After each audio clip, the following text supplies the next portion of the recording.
삼성전자 노사가 사흘간의 사후 조정이 결렬된 이후 이 시각 현재 고용노동부 장관이 직접 중재자로 나선 가운데 막판 협상을 진행하고 있습니다. 대화를 통한 타결이 실패할 경우 내일로 예정된 총파업이 현실화할 수도 있습니다. 노사가 총파업 목전에서 접점을 찾을 수 있을지 주목됩니다. 네, 현장에 나가 있는 취재기자 연결합니다. 권민석 기자. 경기지방노동청입니다. 예, 삼성전자 노사 대화 아직 진행 중이죠?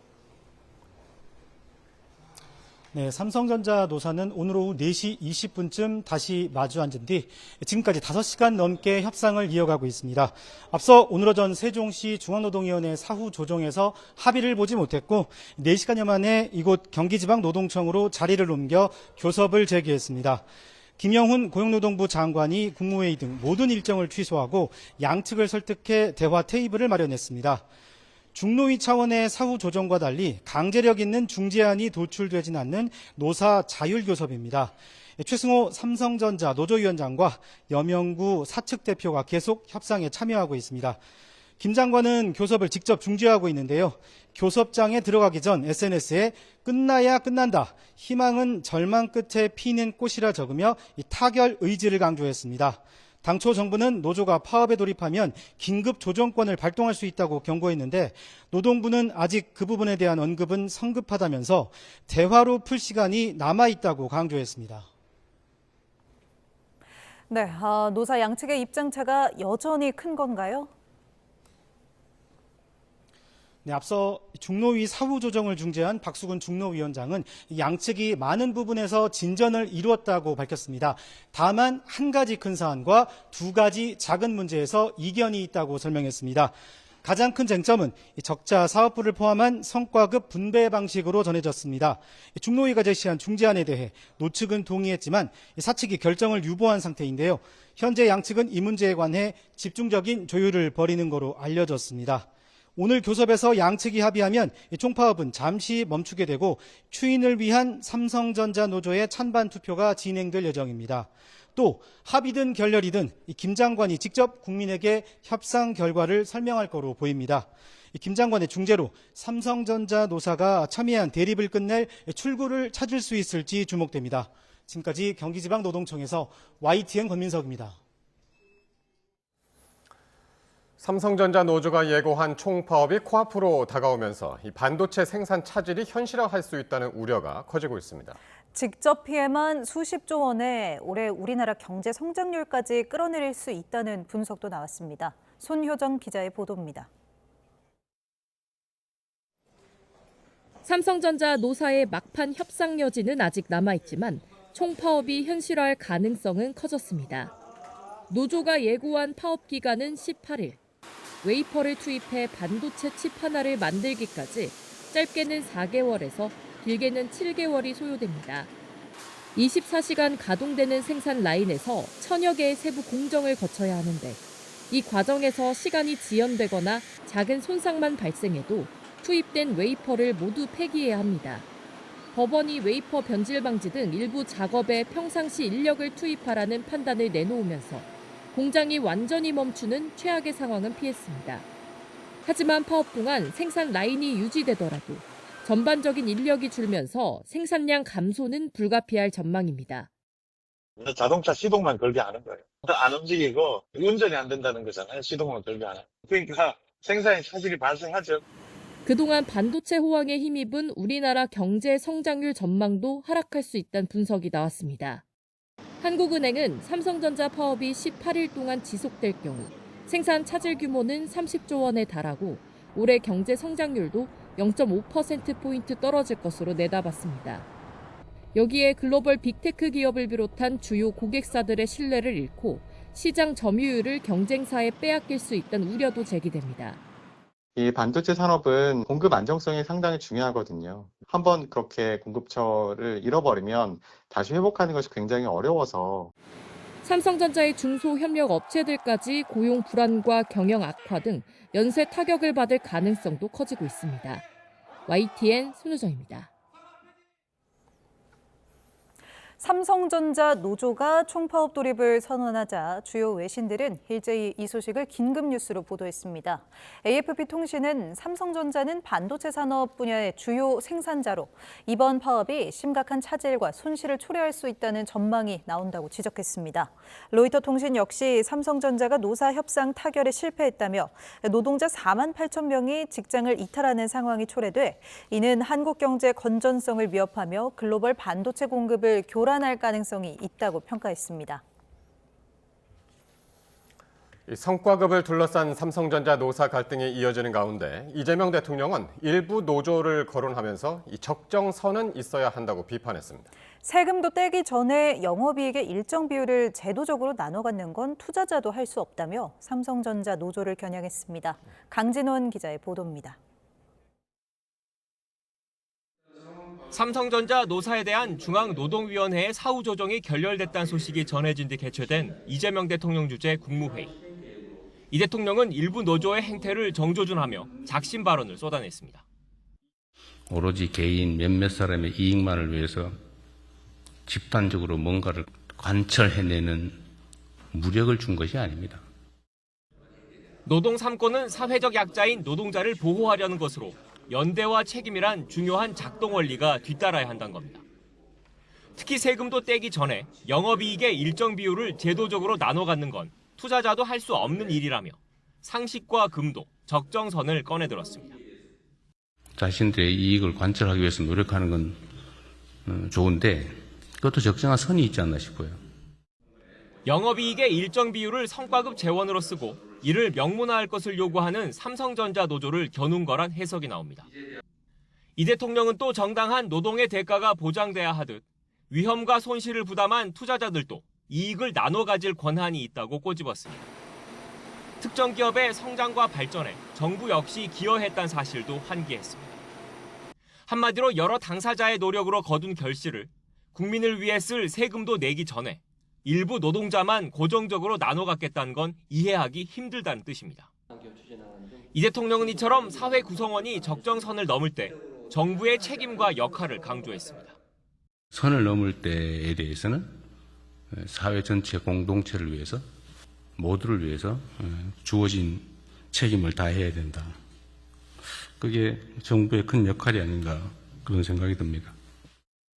이 대통령을 앞서 SNS를 통해서도 공공복리를 위해선 기본권이 제한될 수 있다고 밝힌 적이 있습니다. 삼성전자 노조의 파업에 대한 입장이 갈수록 단호해지고 있다는 평가입니다. YTN 강준원입니다.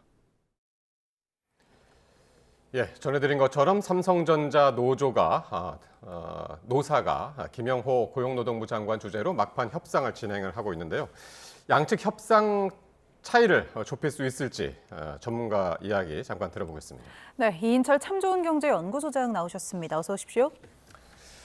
자, 지금 노사 협상은 고용노동부 장관이 직접 중재자로 나섰습니다. 이게 그렇습니다. 오늘 오전까지 있었던 중노위가 참여했던 거하고는 좀 성격이 다르다면서요? 맞습니다. 예. 중노위는 이제 중재안을 제시할 수 있죠. 그 안에 대해서 노사가 받느냐 마느냐. 사실은 노조가 오히려 중재안을 받지 않을 것으로 예상을 했는데 지금 뚜껑을 열어보니 사측이 유보하면서 지금 3일에 걸친 이제 중재가 좀 무의로 끝났어요. 다급해지니까 주무부처 장관이 나섰습니다. 김영관 장관이 4시 한 25분경에 경기도에 있는 노동청사에서 불러놓고 했어요. 구속력은 없습니다. 그런데 우리가 학교 회의를 할 때 뭐 교감 선생님이 딱 앉아있다라고 하면 무게감이 달라요. 그러니까 지금 정말로 이제 좀 한두 시간 넘으면은 21일 D-Day 제로 겁니다. 네. 자, 이렇게 되면 정말로 전 세계가 이제 주목하는 이유는 삼성전자는 글로벌 기업이에요. 매출의 대부분이 해외에서 납니다. 국내 근로자가 한 12만 8천 명, 전 세계 근로자 합치면 28만여 명, 해외에 더 많은 근로자들이 있습니다.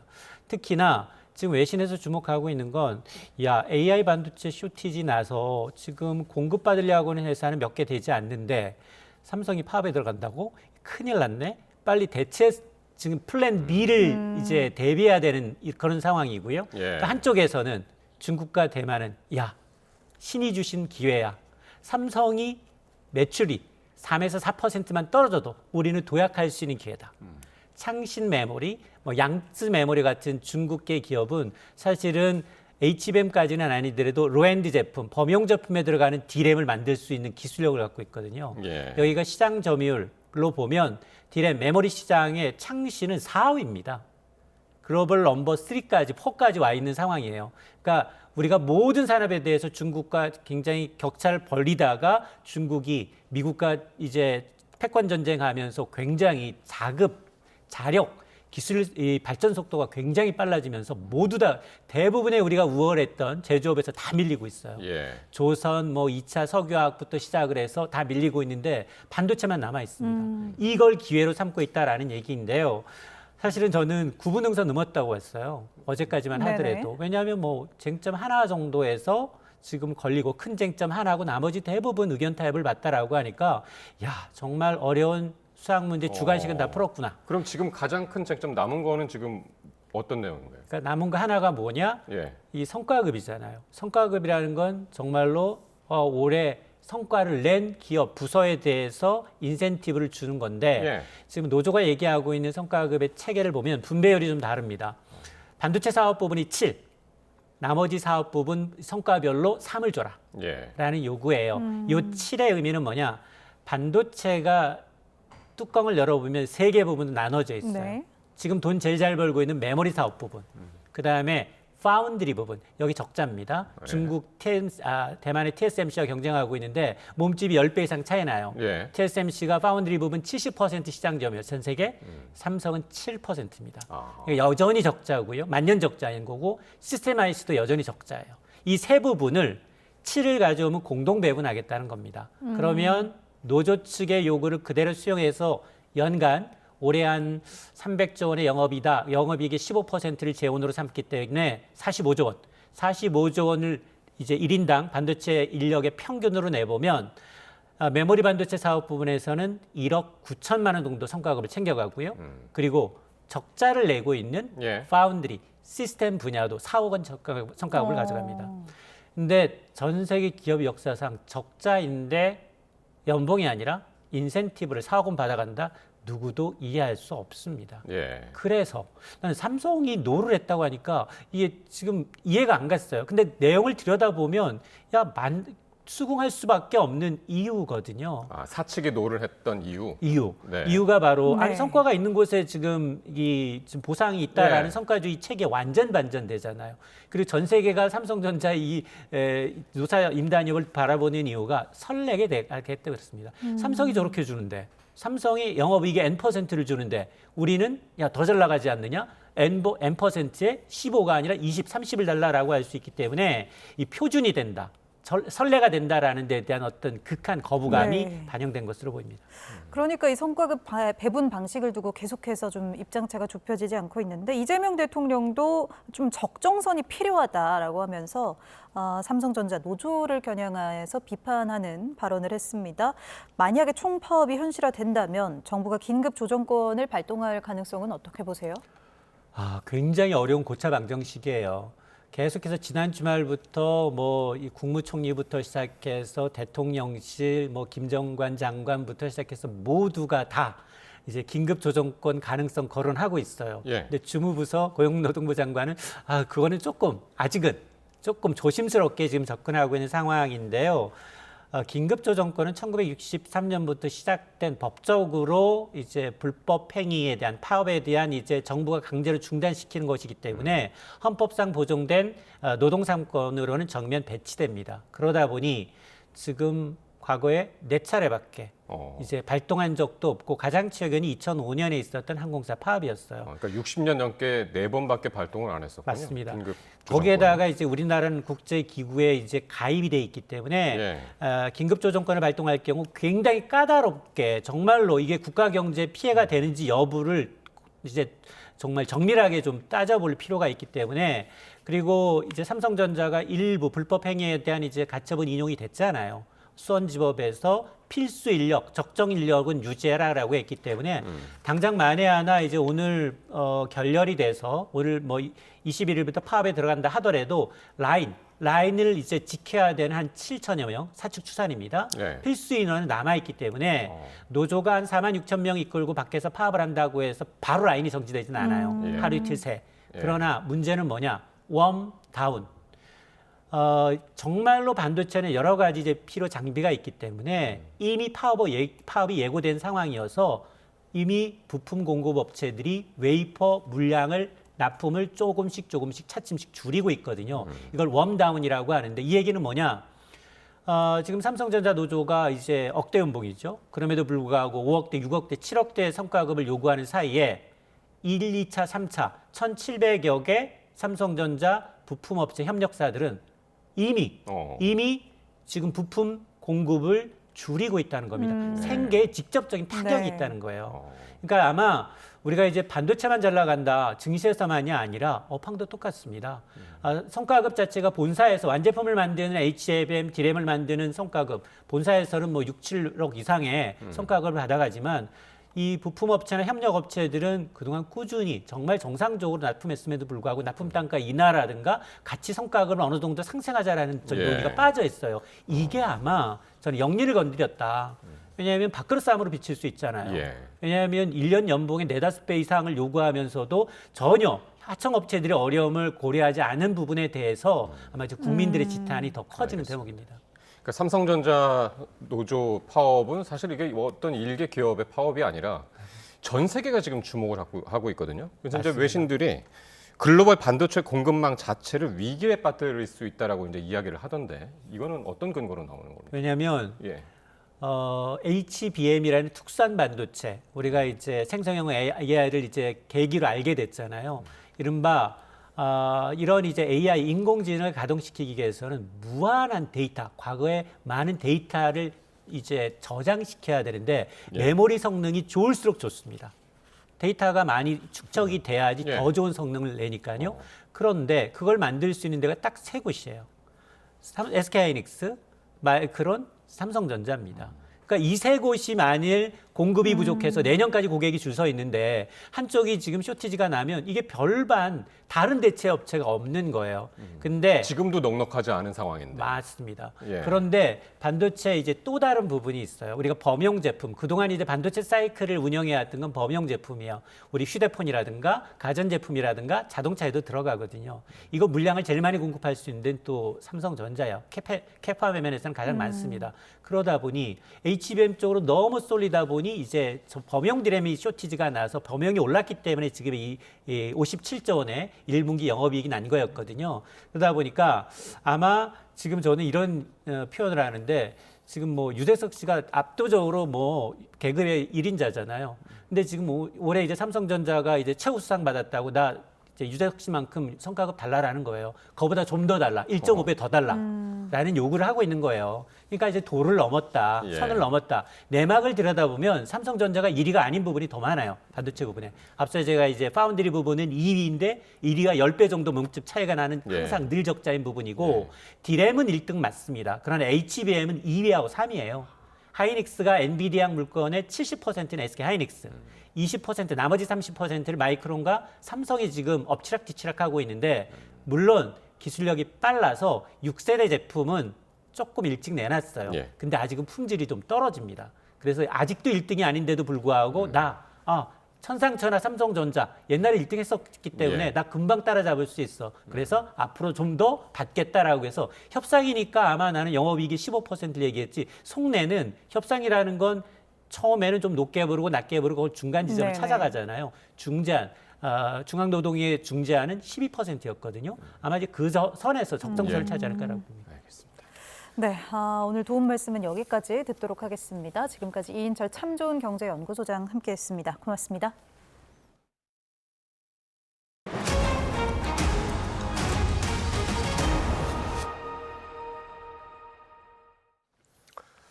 중동전쟁 발발 이후 석 달 가까이 갇혀있는 우리 선박 가운데 한 척이 처음으로 호르무즈 해협을 통과했습니다.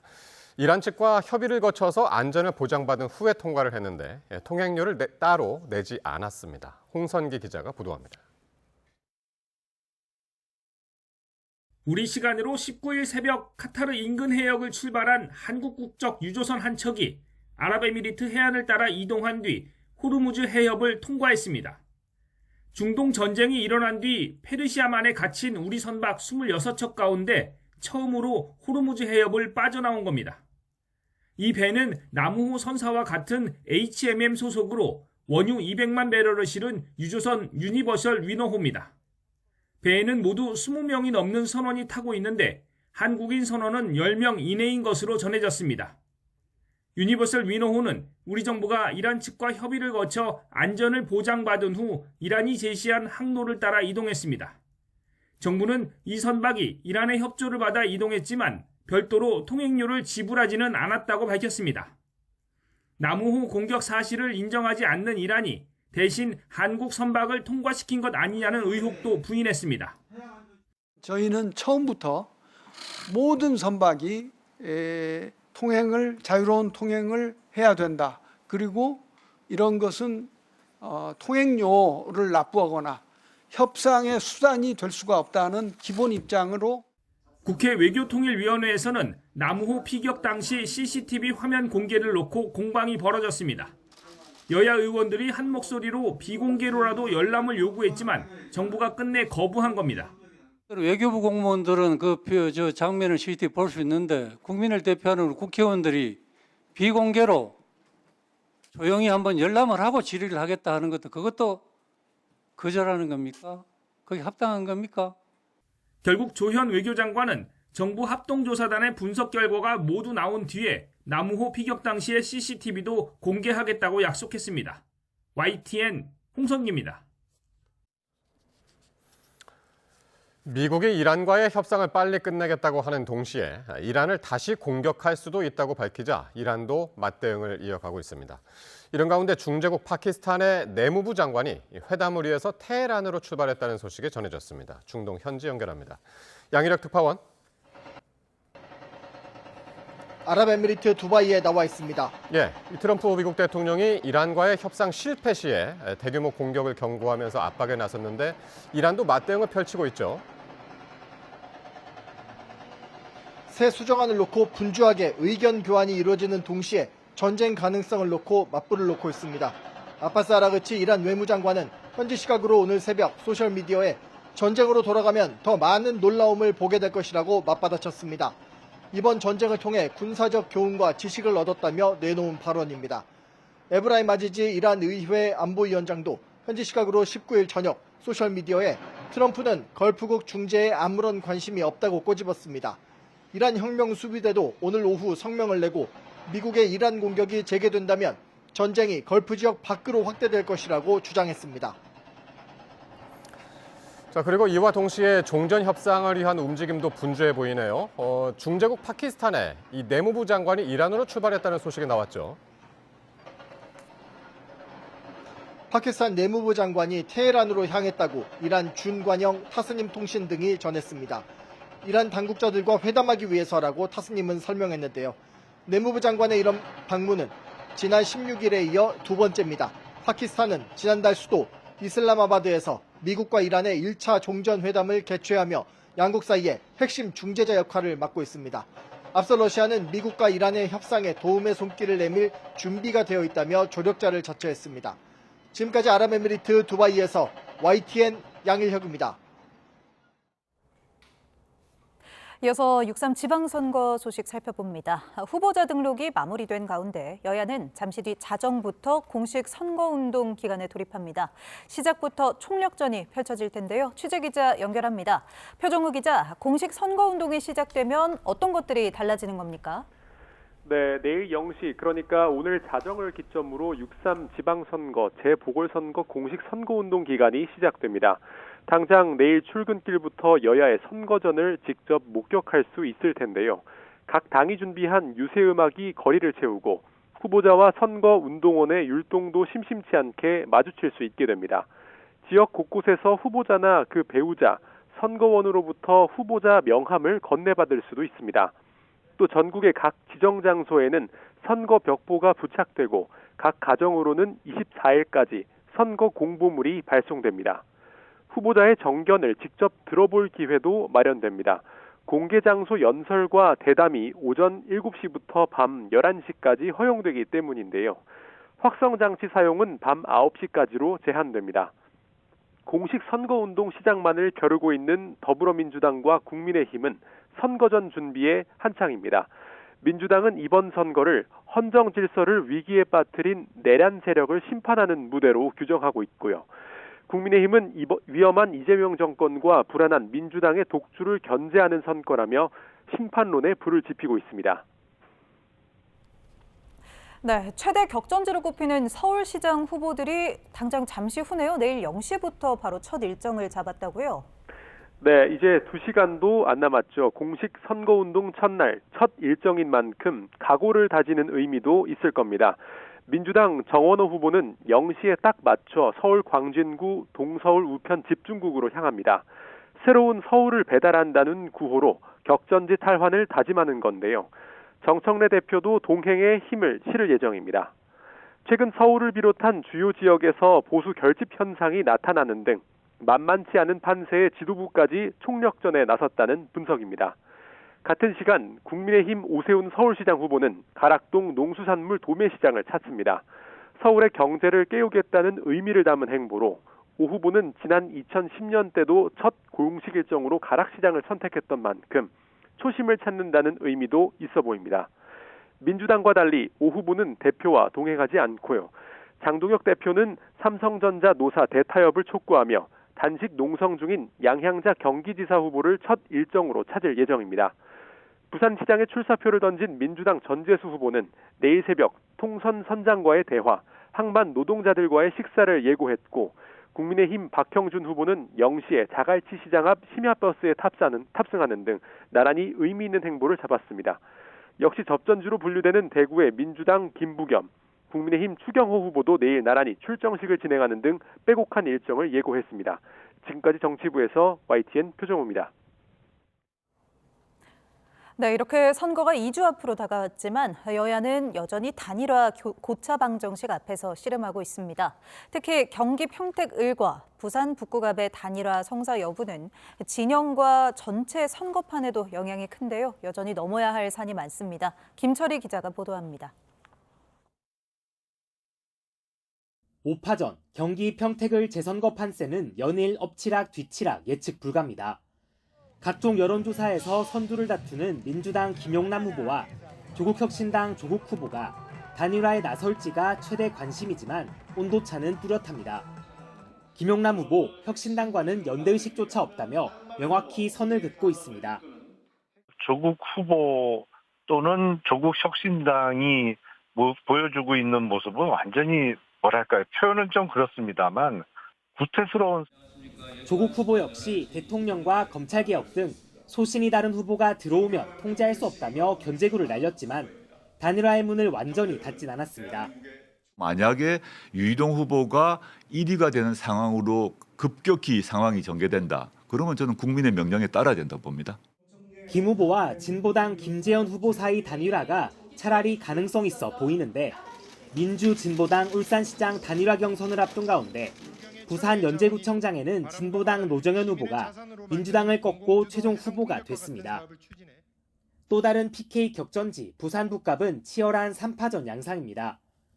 민주당 하종 후보와 무소속 한동훈 후보가 오차범위 내 접전을 벌이는 흐름 속 주식이 쟁점으로 떠올랐습니다. 하 후보가 네이버 재직 당시 AI 기업 자문 대가로 받은 주식을 공직 생활에 나서기 전 한 주당 100원에 헐값으로 위장 매각했다는 의혹입니다. 한 후보는 심각한 이해 충돌이자 비정상이라고 파고들었고 하종 후보는 정치검사들은 못되고 고약한 버릇을 못 버린다 받아치면서 설전이 이어지고 있습니다. 국민의힘 내부에선 박미식 후보가 한 후보와 힘을 합쳐야 한다는 요구도 이어지고 있는데 지도부는 공개 경고를 날렸습니다. 기호 2번이 아닌 6번을 지지하고 있는 국회의원들 배째 내려놔야 되지 않겠습니까? 제정신입니까? 지방선거 후 당권 경쟁이 물밑에서 시작될 거란 해석도 나오는 가운데 당장 징계 같은 조치가 이뤄질 가능성은 희박하다는 관측입니다. YTN 김철입니다.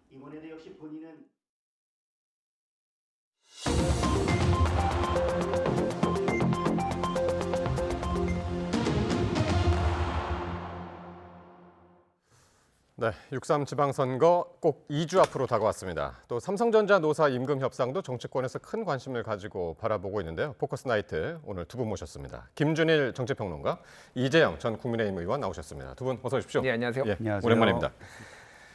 자, 먼저 삼성전자 노사 협상 이 얘기부터 좀 해야 될 것 같은데 오후 4시부터 지금 김영훈 고용노동부 장관이 함께 참석한 상황에서 지금 협상 이어가고 있습니다.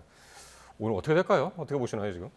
워낙 이게 쟁점이 좀 첨예해서 네. 뭐 진짜 그러니까 좀 뭐라고 할까요? 앞을 알 수는 없는 상황인데 이게 다른 쟁점들은 다 좁혀졌거든요. 그러니까 예를 들면은 영업이익을 얼마를 주고 이거를 몇 년 동안 주고 일시적으로 몇 년 동안 주고 그러는데 이게 지금 누구한테 나눌 것인가가 가장 좀 쟁점이에요. 왜 이런 쟁점이 있는지 좀 간단히 설명을 드리면은 삼성전자는 크게 보면은 DS와 DX가 있어요. 이거는 이제 부문이라고 하거든요. 그 밑에 DS에도 사업부가 있고 DX에도 사업부가 있어요. 예를 들면은 DX는 쉽게 얘기하면은 익스피리언스 그래가지고 이제 소비자. 그래서 휴대전화 사업부 따로 있고 디스플레이 따로 있고 생활가전 따로 있고 네트워크 따로 있고 뭐 이런 것들이 있어요. 그래서 그동안의 삼성전자의 방식은 이 부문에 먼저 전체의 영업이익을 보고 그 다음에 각 사업부마다 어떻게 성적을 냈는 실적을 냈는지를 보고 이제 줬단 말이에요. 근데 지금 노조가 얘기하는 건 뭐냐면은 DS 부분, 이 반도체 솔루션, 디바이스 솔루션 여기에는 이제 메모리 부분이 있고요. 그리고 파운드리 부분이 있고요. 또는 뭐 이제 설계하는데 LSI라고 요 세 개가 있어요. 쉽게 얘기하면. 그런데 메모리는 돈을 엄청 벌고 파운드리하고 설계는 돈을 못 벌고 있습니다. 그런데 여기에서 상당수가 파운드리나 LSI에 있었던 사람들이 메모리에서 회사가 이쪽을 키워보겠다고 파운드리 키워보겠다고 옮겨온 사람들이 상당히 있어요. 그럼 내가 메모리에 남아 있었으면은 한 몇 억씩 받는 건데 지금 회사가 가라고 해서 여기 갔더니 한 푼도 못 받게 생겼다. 그러니까 노조의 얘기는 파운드리나 이런 데도 지금 적자가 났더라도 적정량을 줘야 된다라는 거고 회사는 성과주의의 원칙에 따라서 적자난 데는 못 주겠다. 이게 지금의 핵심 쟁점입니다. 그러니까. 그러니까 노조 얘기도 좀 그 새겨볼 만한 이야기들이 있다. 구체적으로 이제 들여다보면 그 왜냐하면 말씀이신 것 같은데. 이게 지금 내부 분위기가 너무 안 좋은 거예요. 실제 보면은 내가 회사 가라고 했다가 망했다 뭐 이런 얘기부터 해가지고 나 다시 보내달라. 그리고 기존에 지금 메모리에 있는 사람들은 자기가 연구했던 거 파운드리나 이런 거 다 없애버리고 있대. 혹시 저기다 보낼까봐. 막 이런 좀 어수선한 상황이에요. 회사가 지금. 알겠습니다. 자, 이렇게 그 삼성전자 노조의 총파업이 지금 가시화되고 있는 그런 상황인데 정부가 이제 과연 긴급 조정권을 발동할까? 이것도 관심입니다. 노조의 파업 돌입 못지않게 이제 긴급 조정권이 발동될 경우에도 사회 전반에 영향이 크게 미칠 것으로 보이는데요. 화면으로 정리했습니다. 중앙노동위원회에서 진행된 삼성전자 노사의 2차 사후 조정마저 결렬되면서 노조는 예고대로 21일부터 총파업 돌입을 공식화했습니다.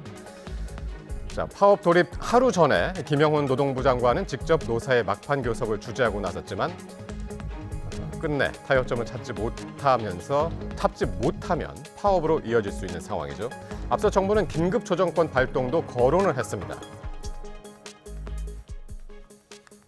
정부는 국민경제 보호를 위해 긴급 조정을 포함한 가능한 모든 대응 수단을 강구하지 않을 수 없습니다. 긴급 조정권이 발동되면 30일간 파업이 전면 금지됩니다. 이후에 중노위의 조정에도 합의가 안 되면 노사는 중재안을 수용해야 합니다. 이 긴급 조정권의 발동 결정권자는 다름 아닌 김영훈 고용노동부 장관인데요. 김영훈 장관은 지난 2016년 74일 역대 최장기 철도 파업을 주도한 철도 노조 위원장 출신이기도 하죠. 노동조합을 혐오하지 마라. 노동조합이 무너진 곳에 독재의 망명이 되살아났다. 오늘 우리의 투쟁은 기억하고 잊지 말자. 이후 이재명 정부의 노동부 장관으로 돌아온 김 장관에겐 이제 삼성전자 노조의 파업을 멈춰 세워야 할 역할이 맡겨졌습니다. 파업 강행 시에 막대한 경제적 손실이 우려되지만 김 장관이 긴급 조정권을 발동할 경우 쟁의 행위권을 확보한 이 노조의 파업을 강제로 막는 셈이어서 노동계의 강력한 반발을 피하기 어려운데요. 이 노조위원장 출신이기도 한 김 장관으로서는 노동자로서의 가치관과 또 국무위원으로서의 책임감 사이에 고심이 깊을 것으로 보입니다. 자, 이렇게 긴급 조정권을 가진 노동부 장관이 직접 지금 중재자로 나섰는데 이 김 장관이 철도 노조하고 민주노총 위원장 출신이라는 점에서 상당히 이제 기대감도 있습니다. 예. 오늘 극적 타결 가능성 어떻게 보시나요? 뭐 일단 되기를 바라고요. 왜냐하면 이제 그 총파업이 2시간 채 남지 않았잖아요. 예, 그래서 만약 뭐 타결되지 않으면은 뭐 내일 오전까지는 일을 한다고 하니까 몇 시간 남긴 했지만은 뭐 앞서 여기 들어오기 전에 전문가들 말씀 들어보니까 이게 조금만 멈춰도 수십조, 수백조의 그 손해가 날 수 있다는 거 아니에요. 근데 뭐 앞서 이 쟁점에 대해서는 김준일 평론가께서 어느 정도 설명해 주셨는데 정치적인 시각에서 보면은 저 화면이 어찌 보면 매우 글쎄 어색해 보여요. 왜냐면은 장관은 파업을 주도했던 사람 아닙니까? 네. 파업을 성공적으로 만든 사람 아닙니까? 그런데 여기에 장관이 되고 나서는 노동자의 권리라고도 볼 수 있는 파업을 중단을 시켜야 돼요.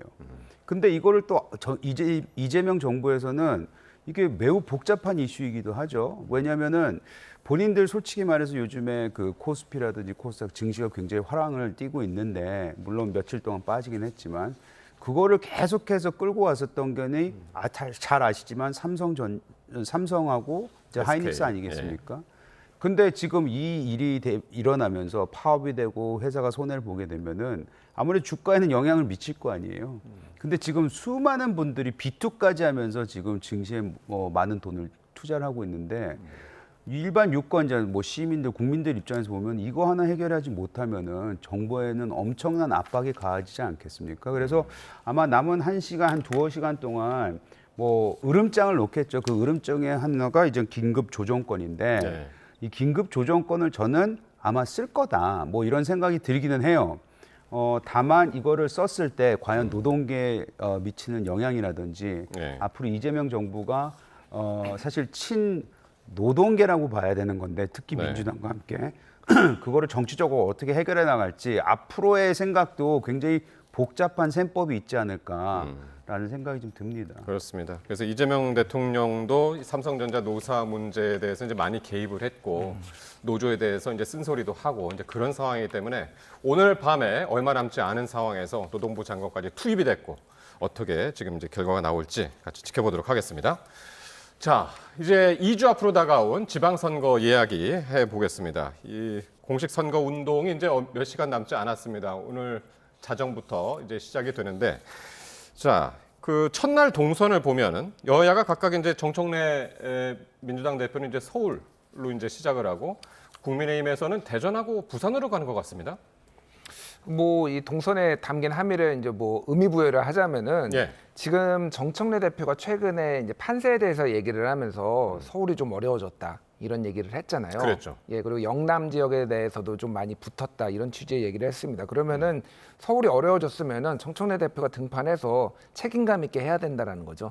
당 지도부가 여기에서부터 시작을 하겠다, 서울 선거를 하겠다라는 거고. 장도혁 대표는 이제 충청도를 하는 거는 장도혁 대표 입장에서는 충청도가 어려운데 본인 고향이기도 하지만은 여기 지금 여론조사가 별로 안 나올 정도로 사실은 관심이 없어요. 근데 그 관심이 없다라는 얘기는 뭐냐면은 그만큼 어떻게 보면은 변수가 별로 없고 일방적으로 진행되고 있다. 그렇게 봐야 되는. 만약에 접전 지역이면은 여론조사 계속 나와요. 근데 충청도 별로 생각보다 별로 안 나오거든요. 여론조사 자체가. 이게 별로 변수가 없이 전체 판세에 큰 영향이 없다. 무난하게 가고 있다라는 거예요. 그 여당과 야당의 격차가 좁혀지지도 않고 이렇게 됐다고 보면은 장도혁 대표가 가서 뭔가 균열을 내야 되는 뭐 그런 상황인 거죠. 뭐 송원석 대표는 이제 부산 갔다라는 거는 여기는 뭐 지금 완전 초접전지기 때문에 뭐 간다 이렇게 보시면 될 것 같습니다. 예. 그러니까 장도혁 대표하고 송원석 대표가 대전하고 부산하고 나눠 다니고 있는데 이거 투트랙으로 전략적으로 보면 되는 거죠. 투트랙으로도 봐야 되겠고 장도혁 대표 같은 경우에는 솔직히 말해서 뭐 서울시장 선거에는 개입을 하고 싶어도 개입을 못하게끔 되어 있잖아요. 원체 그 캠프에서도 그렇고 오세훈 시장도 누차 선거운동 해줘봤자 도움이 안 된다는 얘기를 해왔기 때문에 그 디커플링이 시작된 이후부터 서울이 어느 정도 좀 활기를 띠기 시작을 했는데 뭐 지금 사실 기초의원까지 합하면은 뭐 수천 곳에서 지금 선거가 이루어지고 있는데 언론이라든지 국민들이 좀 뚜렷하게 관심을 가지고 있는 건 서울시장 선거, 그다음에 부산시장 선거 내지는 부산의 북갑, 이 보궐선거 아니겠습니까? 거기에 원체 지금 많은 관심을 가지고 있는데 앞으로 남은 2주 선거 동안 계속해서 여러 여론조사도 나오고 할 테지만 결국에는 관심은 거기에 가 있지 않을까. 따라서 부산은 챙겨야 되겠고 뭐 서울은 알아서 잘한다고 하니 그냥 갈 수도 없고 어차피 뭐 그런 마음이 아닐까라는 생각이 듭니다. 여야가 서울과 부산에 지금 방점을 찍은 행보로 시작을 할 것 같습니다. 그런데 일단 서울만 이제 다시 들여다보면 정원호, 오세훈 후보 이제 공식 선거운동 첫 행선지가 정원호 후보 같은 경우는 광진구의 동서울 우편 집중국이고 오세훈 시장은 송파구 가락시장이란 말이죠. 이건 어떤 상징성이 있다고 보세요? 일단 송파 가락시장은 아무래도 강남 쪽이잖아요. 그러니까 시장이기도 하지만은 본인에게 좀 오세훈 시장에게 우호적인 분위기가 상대적으로 더 있는 이런 데서 좀 길을 받고 이렇게 뭐 하는 거라서 시장에서 시작하는 거는 전통적인 문법이에요, 사실. 다른 후보들도 이런 식으로 많이 하죠. 근데 저는 동서울 우편 집중국 여기가 이거를 이제 가는 어떤 배경이나 이게 좀 눈에 띄더라고요. 어쨌든 이게 지금 여기 광진구인데 광진구가 그 성동구하고 멀지는 않아요. 멀지 않죠. 멀지 않아서 여기는 본인의 어떤 뭐 영향력이 과거에 있었던 이런 데서도 좀 시작하는 거가 있고 또 하나는 여기가 이제 노동 이슈나 뭐 이런 것들이 있으니까 아무래도 그런 것들을 좀 챙겨보기 위한 게 아닌가 그렇게 보여집니다. 뭐 오세훈 시장 같은 경우는 4년 전에도 그랬고 그 4년 동안 뭐 사실은 재보궐선거까지 합하면 5년 동안 약자와의 동행이 본인이 가장 내세운 브랜드 아니겠습니까? 그래서 다시 말씀드리지만 4년 전에도 시작을 할 때 약자와의 동행 그리고 특히 지금 서민들과의 함께 할 수 있는 모습을 선거 첫날에는 늘 보여왔습니다. 본인의 초심으로 돌아가는 그런 모습과 함께 본인이 앞으로 4년 동안 더 일을 할 수 있게 되면은 그것을 계속해서 지속해 나가겠다. 뭐 이런 강한 의지가 담겨 있는 것이 아닌가. 그래서 특히 아침에 새벽부터 분주해지는 가락시장을 선택한 것 같습니다. 자, 이번에는 평택으로 가보겠습니다. 상당히 이제 5명의 후보가 출사표를 던졌기 때문에 상당히 이제 복잡한 구조 속에서 지금 선거전이 이제 치러질 텐데 특히 여권 후보들의 단일화 셈법이 상당히 복잡한 상황인데 각 후보 입장 한번 들어보시겠습니다. 지금으로서는 가능성이 매우 희박하죠. 조국 후보 또는 조국 혁신당이 보여주고 있는 모습은 완전히 구태스러운 선거 문화라고 생각을 합니다. 선관위의 후보 등록이 이루어졌기 때문에 후보가 동의하지 않는 단일화는 불가능합니다. 어떤 국힘 제로는 이미 여론조사 또는 평택을의 민심에서 이미 이루어지고 있고 평택을 선거는 조국이냐 아니냐의 문제로 이미 정리가 되어 있는 상태다 봅니다. 그래서 유이동 후보가 갑자기 1위가 되는 상황이다. 그걸 가정을 한다면 그런 경우는 다 힘을 모아야 되겠죠. 역시 평택도 가장 큰 이슈가 이제 단일화인데 그 중에서도 이제 진보 진영 단일화. 김용남 민주당 후보는 단일화에 일단 선을 그었는데 조국 후보는 같이 공동 공약 발표까지 이제 제안하면서 자신으로의 단일화를 지금 주장을 하고 있습니다. 그러니까 조국 후보는 지금 최근에 이제 합당 얘기까지 본인이 얘기했거든요. 그리고 내가 더 민주당스럽다 뭐 이런 거를 얘기를 하잖아요. 그러면 이 흐름 자체가 이상하지가 않은 거예요. 그러니까 민주당에 나는 입당할 거고 내가 민주당의 뭐 적통 싸움 뭐 이런 걸로 지금 걸어놓은 상황이니까 단일화를 하더라도 나는 내가 이길 수 있고 단일화를 해서 내가 민주당에 오히려 도움이 되거나 민주 진보 진영의 승리를 이끌겠다라는 게 조국 후보의 전체적인 맥락이라고 보면은 김용남 후보는 일단은 제가 보기에는 감정이 많이 상한 것 같습니다. 조국 후보의 네거티브와 뭐 이런 거에 그런 부분이 하나가 있는 것 같고 사실은 지금 단일화 논쟁이 만약에 빠져들기 시작하면은 이거는 이 블랙홀 같은 거거든요. 그러면은 오히려 본인이 잘할 수 있는 장점 같은 게 좀 희석이 되는 거죠. 그래서 지금은 단일화에 선을 긋는 거고 저는 뭐 다른 거를 떠나서 저도 이제 오랫동안 정치를 봐왔는데 지금 대체적으로 보면은 1, 2등을 지금 조국 김용남 조국 이 두 분이 하고 유이동 후보가 대체적으로 3등 정도가 아니냐 이렇게 보잖아요. 3등을 막기 위해 1, 2등이 단일화를 하는 거는 제가 한 번도 본 적이 없어요, 살면서. 예. 그러니까 유이동 후보가 1등을 한 번이라도 찍는 여론조사가 나와야지 사실은 예. 이게 논의가 진전이 되지. 지금 상황은 사실 단일화를 얘기하는 게 좀 이상하다, 제가 보기엔. 그러니까 조국 후보가 이제 바로 이제 그 얘기를 한 건데 유이동 후보하고 황교안 후보가 단일화로 만약에 유이동 후보가 1등이 되면 그때는 국민 명령에 따라야 한다. 이게 이제 조국 후보의 이야기거든요. 그러니까 뭐 유이동 의원하고 전 의원하고 황교안 네. 전 대표하고의 단일화에 대해서는 우리 진영에서도 보수 진영에서도 가능성을 꽤 높게 보더라고요.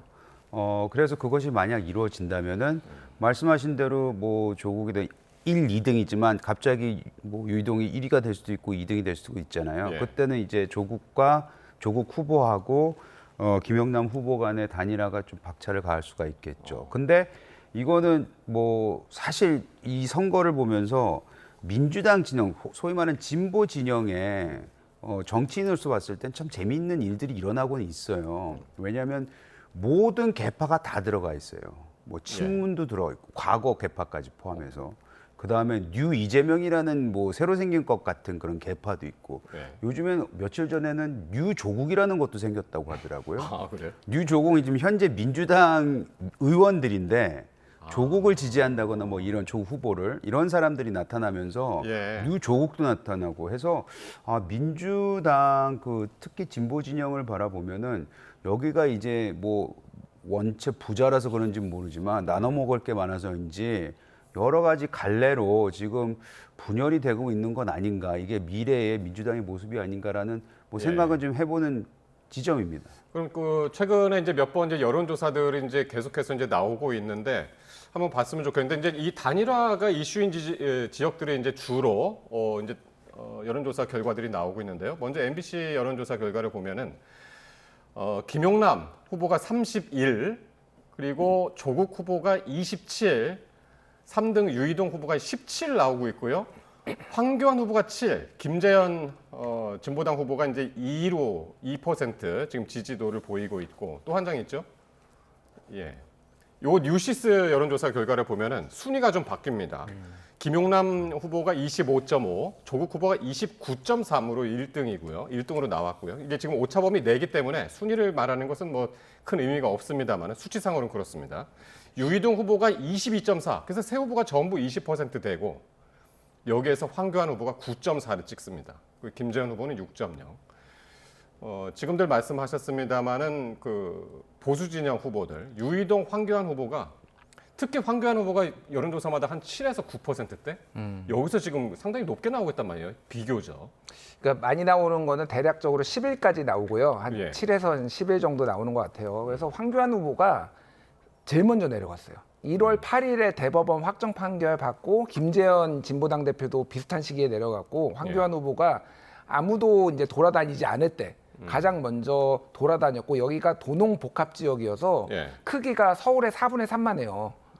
돌기가 일단 한 바퀴 돌기가 쉽지 않은데 먼저 퍼스트 펭귄의 이점이 있었던 거죠. 그러니까 먼저 시간을 내 가지고 다 돌고 여기에 이제 고유 연령가 고덕동 삼성전자 그 사업체가 있는 데는 평균 연령이 33세예요. 여기는 그 정도 젊은 사람들이 있고 저기 팽성읍이라든지 막 이런 데 쪽은 전통적으로 농촌이에요. 여기는. 그래서 여기는 60대 이상의 노인들이 많습니다. 그러니까 완전 선거 전략이 다 다른데 황교안 후보는 대체적으로 농촌 지역을 한번 쫙 훑으면서 또 인지도가 높잖아요. 그러니까 뭐 국무총리에다가 대통령 권한대행 했으니까 처음에는 국민의힘 후보로 다 알았대요. 황교안 후보가 이제 돌아다니고 있으니까 하얀 옷에 빨간색 글씨로 된 거 이렇게 잠바를 입고 다니니까 그 인지도가 이미 탄탄하게 지금 잡혀 있다. 그래서 안 빠져요 이게. 그래서 단일화 가능성을 보수 정당에서도 높게 보는 이유가 이게 만약에 황교안 후보가 3% 뭐 미만이다 그러면은 여기서 얻는 것과 저 중도에서 잃는 것과 황교안과 손을 잡아서 유이동 후보가 이런 거를 손익계산할 텐데 뭐 7에서 11%면은 이건 무조건 해야죠. 그러니까 아무리 중도에서 잃는 게 있다라고 하더라도 그래서 지금 보수에서 단일화가 있으면은 진보도 단일화를 해야 된다라는 얘기가 나오는 이유가 그거예요. 그래서 언제 할지가 만약에 하면은 만약에 선거 막판에 진짜 막 그 사전 투표에 하루 이틀 전에 딱 단일화 해버리고 그러면 여기에서도 진보 진영에서도 막 급하게 단일화 얘기 나오고 이렇게 될 가능성이 상당히 높다. 그러니까요. 그러니까 그 보수 진영의 단일화가 어떻게 되느냐가 이제 상당히 이제 큰 관건인데, 자, 지금 막 속보가 하나 들어왔는데요. 삼성노조 협상과 관련된 것인데요. 밤 10시 반에, 바로 직후입니다. 잠시 뒤에 밤 10시 반에 삼성노조 파업 관련해서 노사 양측의 브리핑이 있습니다. 일단 내용은 지금 여기까지만 들어왔고요. 어떤 내용을 가지고 지금 브리핑을 할지는 모르겠고요. 그래서 지금 이제 협상이 오후 4시부터 시작이 돼서 6시간 반 정도 지금 진행이 되고 있는데 과연 오늘 극적인 타결이 있을지 아니면 내일 총파업으로 들어갈지 이게 지금 가장 큰 관심이었는데 일단 10시 반 잠시 뒤에 삼성노조 파업과 관련해서 노사 양측이 브리핑을 한다고 합니다. 이따가 시작이 되면 바로 현장 연결해서 전해드리도록 하겠습니다.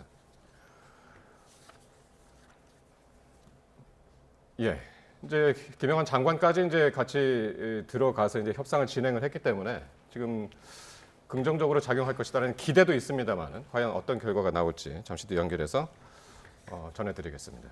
자, 지금 평택을 이야기하고 있었는데 일단은 이제 보수 진영 단일화가 일단 변수다. 지금 그 얘기는 이제 공통적으로 이제 하신 것 같은데 진짜 그게 가능한 시나리오가 그러니까 유이동 후보랑 이제 황교안 후보가 수치를 합치면 1등으로 나오는 수치적으로 1등으로 나오는 수치들이 지금 계속 나오고 있기 때문에 이런 얘기들이 계속 나오거든요.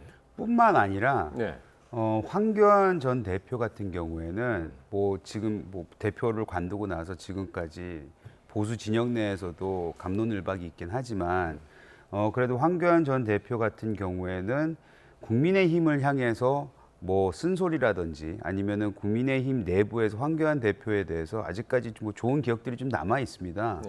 그래서 황교안 대표의 캐릭터를 봤을 때, 성품을 봤을 때 본인이 포기를 하거나 단순히 수치만 본다면은 꼭 포기한다는 얘기는 아니지만 이 단일화에 적극적으로 응해주는 것이 당을 위해서라면 충분히 할 수 있지 않겠냐 이런 생각을 가지고 계신 분들이 많고 유이동 의원 입장에서는 당연히 단일화를 하는 것이 본인에게도 유리할 테니 앞서 말씀드린 그런 이유들 때문에 그런 이유 때문에 그러니까 단일화를 하는 데 있어서 서로 간에 벽이 별로 없다.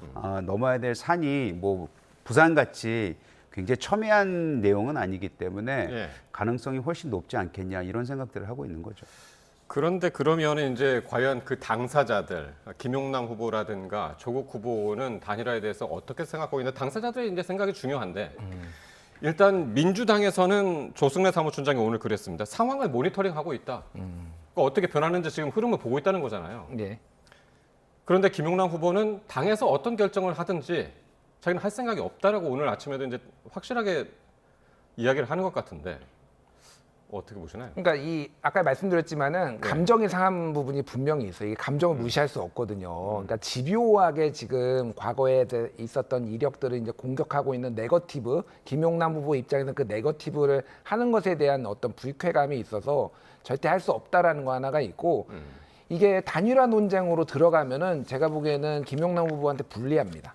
그러니까 이게 왜냐하면은 김용남 후보는 지금 뭘 얘기를 해야 되냐면은 내가 뉴 이재명으로 새롭게 보수에서 영입된 인사로서 이재명 정부의 철학을 이렇게 구현하는 걸 얘기해야 되는데 민주 진보의 적통 얘기가 나오기 시작하면 이건 조국 후보가 유리한 거예요. 그러니까 일단은 선을 그을 수밖에 없는 상황이다 지금. 알겠습니다. 지금 김재현 후보의 이제 변수도 있고 각 후보의 그 생각이 어떤 이런 변수들이 아직 상당히 이제 남아 있는 것 같습니다. 자, 오늘 말씀은 지금 이제 속보도 지금 대기하고 있어가지고 여기서 좀 마무리를 해야 될 것 같습니다. 지금까지 김준일 정치평론가 이재영 전 국민의힘 의원과 함께했습니다. 두 분 고맙습니다.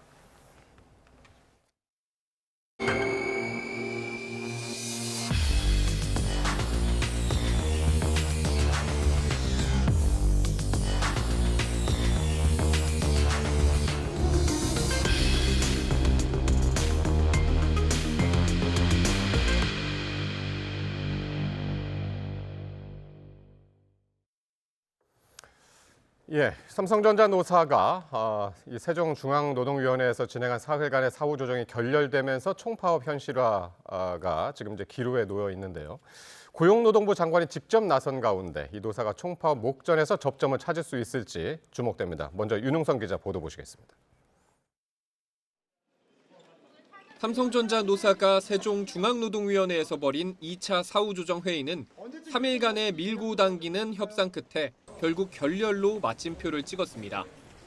예정된 이틀간의 사후조정에 이어 연장전이 벌어졌지만 끝내 간극을 좁히지 못했습니다. 중앙노동위원회는 노조 측이 중재안을 수락하겠다고 밝힌 가운데 사측이 이를 거부하며 사후조정이 성립되지 못했다고 설명했습니다. 조정안을 냈는데 노동조합은 수락을 했고 사용자는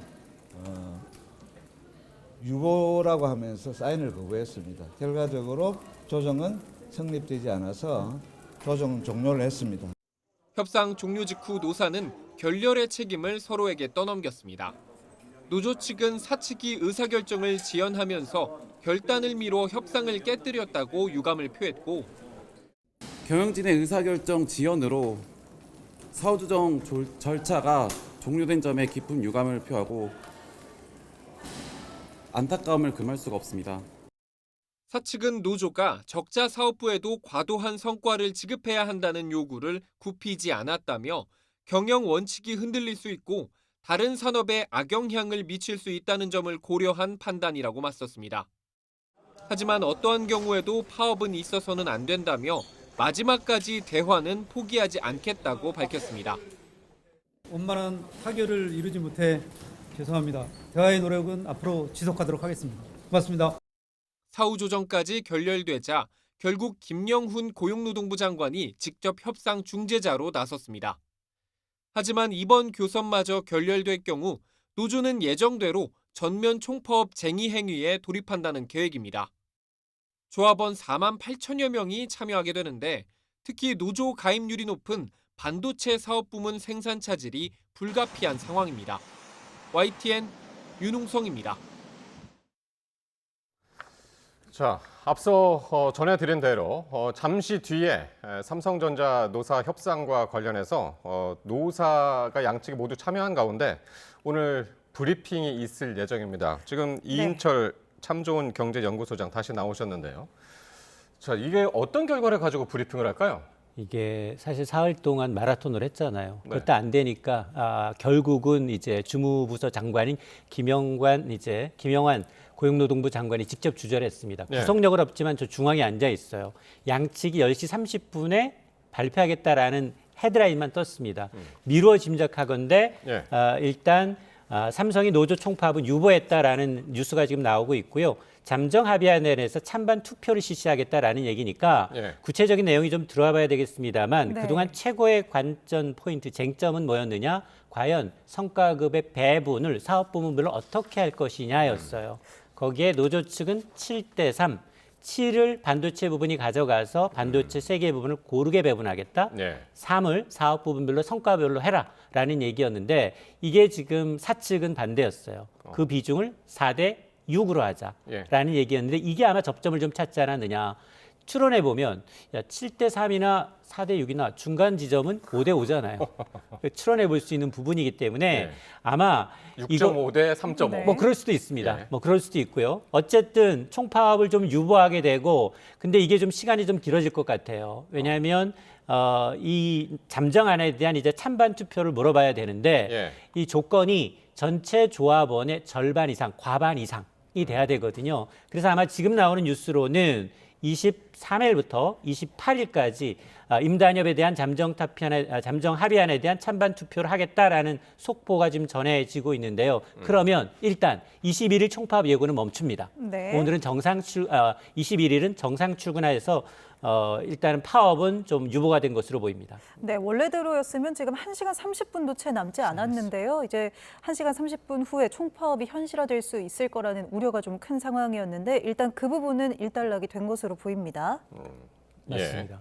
예. 이게 사실은 전 세계 외신이 다 주목하고 있어요. 예. 왜냐하면 글로벌 공급망에도 직접적으로 연관이 돼 있죠. 아마 이 소식이 뉴욕 증시에는 호재로 작용할 수 있습니다. 왜냐하면 엔비디아나 기타 이제 글로벌 빅테크 기업들은 3년에서 5년 정도 고정적으로 삼성전자한테 칩을 받아와야 되는데 예. 이게 만일 파업이 이제 현실화돼서 칩 공급 시기가 점점 지연된다라고 하면 연쇄적으로 다 묶여 있어요. 예. 엔비디아의 GPU부터 시작을 해서 AI 데이터 센터까지도 건립 자체도 이제 중단될 수 있는 부분이기 때문에 어쨌든 삼성이 이제 총파업을 유보하고 잠정 합의안에 대한 찬반 투표를 실시하기로 했다라는 뉴스만은 굉장히 긍정적인 뉴스에 그러니까 지금 이게 막 나온 소식인데요. 이 삼성전자의 노조 측에서 한 이야기인데 총파업 내일로 21일로 예고됐던 총파업을 유보하고 잠정 합의안에 대해서 찬반 투표를 실시하기로 했다. 네. 이거는 일단은 노사가 오늘 앉은 자리에서는 어느 정도 합의가 이루어졌고 그 합의안에 대해서 노조가 자체적으로 총파업 투표, 찬반 투표를 하기로. 맞습니다. 그게 이제 내일이 되겠죠. 맞습니다. 예. 이게 사실은 중앙노동위의 중재안이 아니라 정부의 장관 주재로 노사가 양측에서 합의안을 만들어낸 거예요. 단일한 목소리의 합의안을 내놨고 그 합의안이 최종 조합원들의 투표 여부에서 찬성 여부가 가려지는데 과반 이상 참석해서 찬성으로 이루어지게 되면 파업은 없어집니다. 그래서 이제 실질적으로 어떤 내용이었는지는 발표되는 내용을 좀 들어봐야 되겠습니다. 네, 더 자세하게 조금 전 들어온 소식 전해드리면요. 2026년 임금협약 잠정 합의와 관련해서 이제 조합원들끼리 공유된 소식이 지금 들어왔습니다. 전 조합원이 5월 22일 오후 14시부터 5월 27일 오전 10시까지 진행되는 2026년 임금협약 잠정합의안 찬반 투표에 참여한다는 내용이 삼성전자 노동조합 공동투쟁본부로부터 조금 전 전해졌습니다. 그렇습니다. 관련해서 이제 김영훈 고용노동부 장관이 잠시 후 브리핑이 예정돼 있는데요. 어떤 이야기 끝에 이 같은 결과가 나왔는지 또 계속해서 전해드리도록 하겠습니다. 일단은 21일, 그러니까 목요일부터 하려고 했던, 바로 이제 0시부터 하려고 했던 파업은 이제 유보를 하기로 했고요. 대신에 금요일 오후 2시부터 22일 오후 2시부터 27일 10시까지, 그러니까 상당히 오랜 기간 동안에 이제 그 찬반 투표를 하는데 22일부터 27일까지 투표를 하고 그 결과에 따르겠다라는 것이 지금 삼성전자 노조의 지금 입장인 것 같습니다. 맞습니다. 네. 계속해서 뭐 일자는 조금 달라질 수 있어요. 지금 속보로는 5월 23일부터 28일까지 임단협 잠정 합의안에 대한 찬반 투표인데 어쨌든 길고 굉장히 지루한 지난해 12월부터 교섭을 시작했거든요. 거의 5개월 만에 합의점을 좀 찾았다라는 데 대해서 불확실성이라는 꼬리표는 뗐다. 다만 노조도 이걸 반대하기 굉장히 좀 어려워요. 지금까지 알려진 거, 물론 뭐 뚜껑을 열어봐야 되겠습니다만 지금까지 알려진 내용은 어쨌든 영업이익의 N%, 10에서 15 사이에 N%를 3년 정도 시행해 보고 다시 재논의하자라고 이제 사측이 한 발 물러섰기 때문에 사실은 뭐 SK하이닉스의 경우는 10년이었거든요. 사업부가 단일 사업부부, 반도체만 있는 것은 비교적 쉽습니다. 근데 이제 삼성전자는 사업 부분이 굉장히 여러 가지고 메모리 사업 부분에서도 지금 성적차가 뚜렷하기 때문에 이걸 적용하기가 힘든데 사측에서 많이 양보를 한 거고요.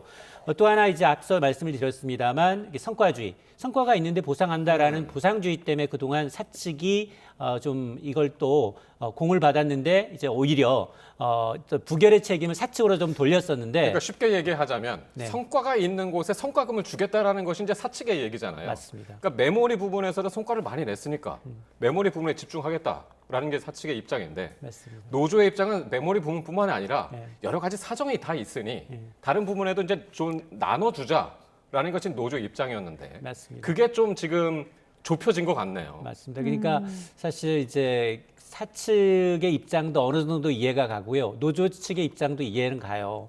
같은 반도체 사업인데 온도차가 뚜렷해요. 그런데 비메모리는 사업 적자 나는 부분은 누구도 가기를 원치 않아요. 그럼 인력 재배치 문제에서 여기서 이제 가서 나중에 성과 나면 더 좋게 이제 굉장히 여러 가지 인센티브를 얘기했을 거예요. 그래서 전직한 이제 전업한 거죠. 부문별 이제 업무 전환이 가능하잖아요. 일정 부분. 그래서 유도한 측면이 있을 텐데 어쨌든 7이라는 이제 배분을 가지고서 사업분의 3개 사업 부문을 정당하게 공동으로 이제 분배하겠다라는 데 대해서는 일정 부분 이해가 가지만 그럼에도 불구하고 나타난 결과에 따라서 배분을 해보면 적자를 보고 있는 사업이 연봉 이상의, 연봉의 3배 이상의 연봉이 1억 3천인데 거의 4억 원에 가까운 인센티브를 받았다라고 하면 어느 누구도 야, 저거는 비정상적이다 라고 얘기할 수밖에 없는 사안이기 때문에 이게 계속해서 표준이 된단 말이죠. 내년, 내후년 다른 기업들도 똑같이 얘기할 텐데 적자 나서 이걸 메꿀 수 있는 데 많지 않습니다. 알겠습니다. 지금 화면은 이 시각 현재 경기지방고용노동청의 모습이고요. 지금 이제 자리가 2자리가 지금 마련이 돼 있죠. 잠시 뒤에 삼성전자의 노사 조금 전까지 바로 직전까지 함께 이제 협상을 이어갔던 노사 대표가 앉아서 그 브리핑을 할 예정입니다. 그 브리핑 내용이 지금 조금 나오고 있는 거죠. 네, 그렇습니다. 우선 당장 1시간 30여 분도 남지 않았던 이 당장 내일부터의 총파업은 유보가 됐습니다. 그래서 내달 7일까지로 예정되어 있었던 총파업은 추후 별도 지침시까지 유보됐다는 내용이 전해졌고요. 또 전 조합원이 이제 2026년 임금협약 잠정 합의안에 대해서 찬반 투표에 참여하게 되는데요. 5월 22일부터 27일까지 이 투표가 진행될 예정입니다. 그렇습니다. 그런데 이 조합원들끼리도요, 뭐 노노 갈등 이런 것들 하면서 조합원들끼리도 좀 갈등이 많았잖아요. 맞습니다. 네. 이른바 이제 비반도체 부분이 왜 이제 성과를 반도체 위주로 하느냐라고 해서 지금 쟁이행위에 대한 가처분을 이제 법원에 소송을 제기한 상황이거든요. 그렇기 때문에 아마 이제 그 결과도 좀 나올 텐데 이렇게 되면 이제 초기업 노조의 경우에는 삼성전자의 5개 노조 가운데 주력 노조예요. 7만여 명 이상의 조합원이 있지만 그동안 상당히 많이 이탈을 했어요. 최초 4천 명, 6천 명이 넘어서고 있는 상황이거든요. 10% 가까이가 빠진 이유는 야 나는 비조합원이야. 나는 비반도체야. 그러면 나를 위해서 과연 노조가 나는 회비까지 내요. 조합원들은 회비까지 내에도 불구하고 나한테 돌아오는 이득은 없다. 라고 하면서 이제 좀 소외돼 왔었는데 그러다 보니까 이제 단일 대우가 아니었죠. 그러면서 힘이 좀 동력이 빠지게 되고 그게 5만, 4만으로 내려가면 과반이라는 점유율을 내려가게 되면 협상력, 대표 교섭력 자체가 흔들릴 수 있습니다. 그러다 보니까 이제 그런 위기를 극복하기 위해서 아마 이제 노조 측에서는 그러면 반도체 부분 전원이 공동으로 나누자라고 해서 아마 이제 전반적으로 이제 재원을 반도체 쪽으로 좀 쏠리는 그런 이제 모습을 보이고는 있는데요. 어쨌든 이제 이 오늘로 21일로 예정돼 있던 이제 파업은 유보가 됐기 때문에 공장이 셧다운되는 일은 없다라고 이제 보시면 되겠습니다. 그러니까 중노위가 사흘에 걸쳐서 이제 중재자 역할을 하면서 개입을 했었는데 그러니까 그 강제력이 있었죠. 근데 어쨌든 내놓은 안을 어쨌든 그 사측이 받아들이지 못했고 유보를 이제 한 그런 결과였는데 그래서 이제 오후부터 김영훈 고용노동부 장관이 투입돼서 같이 함께 머리를 맞대고 이제 했단 말이에요. 그 결과 어쨌든 그 상황에서 6시간 넘게 이제 진행을 하다가 결과가 어쨌든 합의안이 나온 거란 말이죠. 어떤 변화가 있었을까요? 이게 왜냐면 저는 이제 김영환 장관의 역할도 꽤 컸다라고 봐요. 사실은 뭐 국무총리부터 대통령, 국회, 정치 모두 다 긴급조정권 가능성 시사했어요. 근데 굉장히 조용하게 함구했거든요. 비상시까지도 언급을 하지 않았습니다. 그건 자신이 보통 노조를 했었기 때문에 노조위원장 출신이기 때문에 너무나 그 절실한 마음을 알았을 거예요. 그리고 이거를 정부가 바로 꺼내기도 좀 어려워요. 앞서 제가 이제 우리가 국제노동기구의 가입국이고 이걸 굉장히 까다롭게 해야 된다라는 걸 너무나 잘 알고 있기 때문에 헌법에 보장된 노동 3권을 전면 배치하는 긴급조정권을 과연 20년 만에 또 꺼낼 것이냐에 대한 굉장히 깊은 고심이 있을 수밖에 없고 정치적 부담이에요. 그러니까 직접 자신이 중재자로 나서서 노사 모두를 이제 설득시키는 작업을 한 게 아닌가라는 생각이 들고요.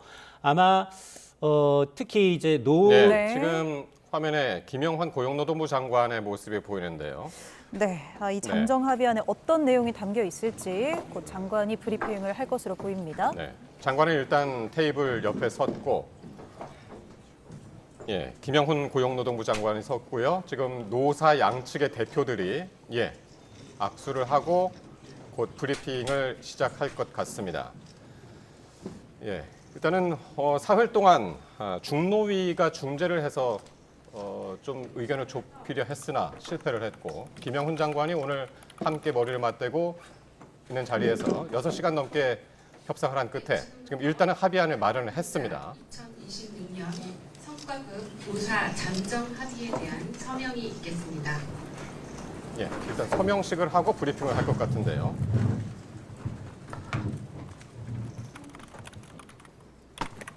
예, 사측에서는 염영구 디바이스 솔루션 피플 팀장이고요. 노측에서는 삼성전자 노조 최승호 위원장이 자리에 앉았습니다.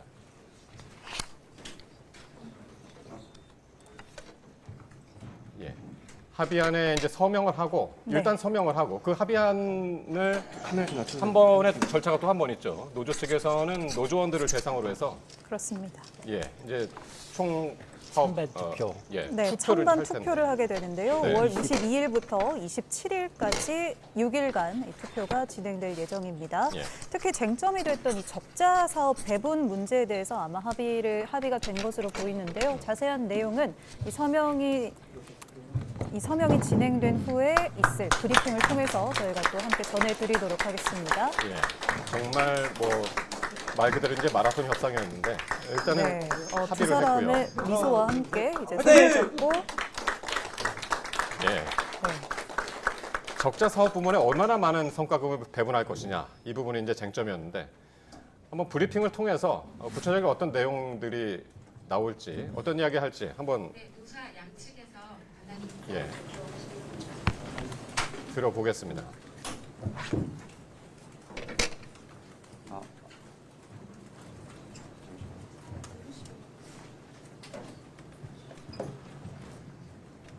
안녕하십니까. 초기업노동조합 삼성전자 지부위원장 최승호입니다. 먼저 저희 내부 갈등으로 심려를 끼쳐드린 국민 여러분께 송구하다는 말씀을 드립니다.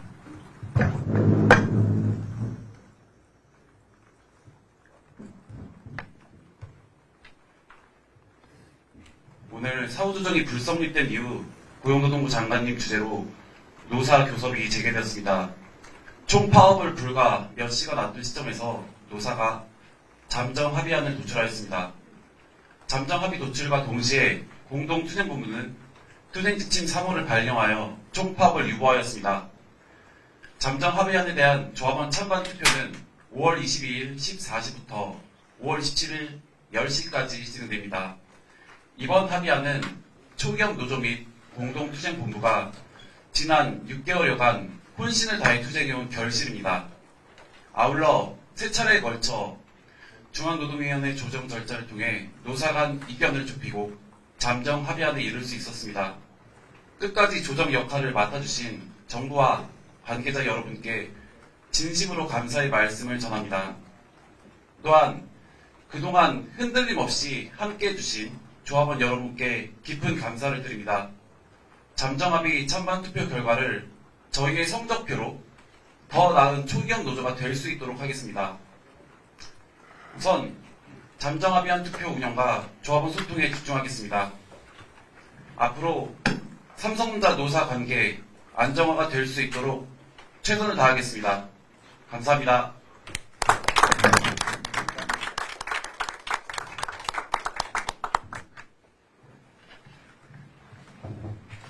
네, 안녕하십니까. 삼성전자 피플팀 염영구 부사장입니다. 먼저 오랜 시간 동안 임금 협상 타결을 기다려주신 임직원분들께 죄송하고 감사하다는 말씀을 드리고 싶습니다. 아울러 협상 타결을 위해 노력해주신 우리 노동조합과 도움을 주신 정부 관계자 분들께 감사의 말씀을 드립니다. 근본 잠정 합의가 상생의 노사 문화를 만들어갈 수 있는 출발점이 되도록 하겠습니다. 회사는 이번 합의사항을 성실히 이행하고 노사 상생을 위해 최선의 노력을 다하겠습니다. 감사합니다.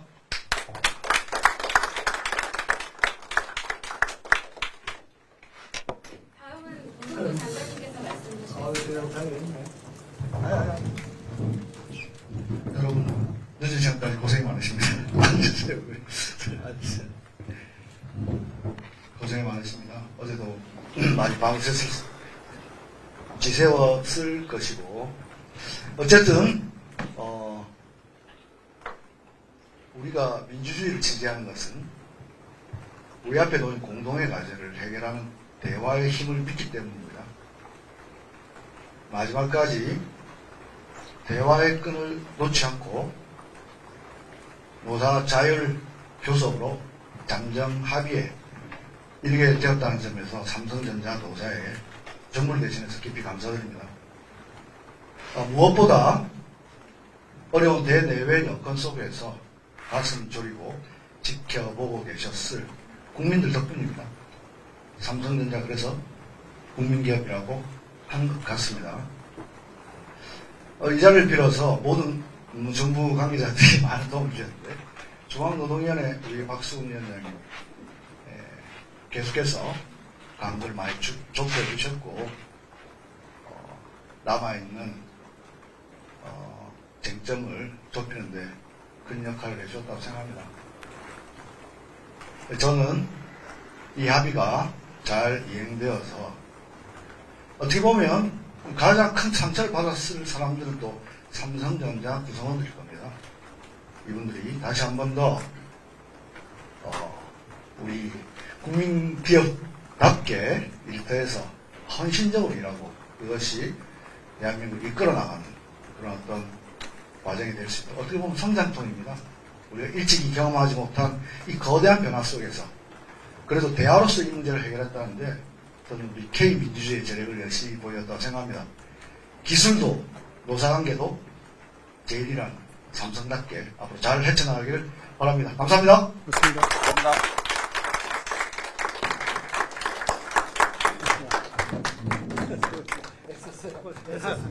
자, 이렇게 해서 삼성전자 노사가 잠정 합의안에 타결을 하고 지금 잠정 합의안에 대해서 서명식까지 마치고 브리핑까지 하는 모습 보셨습니다. 김영훈 노동부 장관이 함께 오후 4시부터 참여를 해서 6시간여 동안의 이제 협상 끝에 오늘 잠정 합의안을 마련했고요. 잠정 합의안의 뭐 구체적인 내용은 오늘 이야기를 하지 않았습니다만은 가장 핵심 쟁점이었던 성과급 배분을 어떻게 하느냐 그 방식에 대해서 합의점을 마련한 것 같습니다. 네, 지금 계속해서 최승우 삼성전자 초기업 노조위원장 그리고 여명구 삼성전자 DS부문 피플 팀장 그리고 김영훈 고용노동부 장관 브리핑에 함께한 세 사람의 모습 보고 계시고요. 이제 브리핑은 마무리가 된 모습입니다. 잠정 합의안에 어떤 세부 내용이 또 들어갔는지 이어지는 뉴스에서 또 소식이 전해진다면 계속해서 전해드리도록 하겠습니다. 어쨌든 우려했던 파업이라든가 총파업 원래 이제 이게 타협이 안 됐으면 이제 1시간 뒤면 이제 총파업에 들어가는 거였는데 일단 그거를 막았고 긴급 조정권도 우려는 했으나 이제 발동이 되지 않았고 어쨌든 해피엔딩으로 끝났고 맞습니다. 노사 모두가 저렇게 이제 웃는 모습은 정말 오랜만에 맞습니다. 예, 지금 보는 것 같습니다. 일단 이 소식이 전해지면서 글로벌 금융시장이 반응하고 있어요. 바로 실시간으로 지금 확인이 되는 맞습니다. 상황이네요. 미국 주식시장이 우리 시각으로 물론 밤 10시 30분에 미국 시장이 오른다는 게 반드시 뭐 우리나라의 삼성노조의 합의안이 아니라 여러 가지가 있겠습니다만 코스피 200 야간 선물이 있습니다. 지금 3% 가까이 오르고 있어요. 2.7% 넘게 오름세를 보이고 있고 환율이 내리고 있습니다. 환율이 오늘 장중 1,510원 찍었거든요. 근데 지금 환율이 내리고 있고요. 그리고 이제 나스닥과 S&P 500 지수 모두 상승 출발하고 있는데 물론 관심은 투자자들의 관심은 사실 이제 오늘 장마감 잠깐만요. 김영훈 장관의 이야기를 조금 더 들어볼까요? 좁혀졌었고 아까 말씀드린 바와 같이 노동위원회에서 많이 좁혀주셨고 언론에서 많이 보도되었듯이 분배 방식을 두고 회사는 원칙적으로 어떤 양보하기 힘든 거였고 노동조합은 노동조합대로 저간의 사정이 있었습니다. 하지만 노사가 제가 볼 때는 한 발씩 양보해서 해법을 찾았다 이렇게 말씀드리겠습니다. 그 해법이라는 게 어떤 겁니까? 잠시만요. 지정하면 수목을 밝히고 말씀 부탁드리겠습니다. SBS 한편입니다. 그래서 저희가 어느 부분에 대해서 이전 있었던 오늘 이렇게 하는 과정에서 좀 어떤 부분은 가장 치열하게 불만점인지 이런 부분 국민께도 알려야 될 것 같은데요. 이 부분 당사자들이 설명을 좀 해주셔야 될 것 같아요.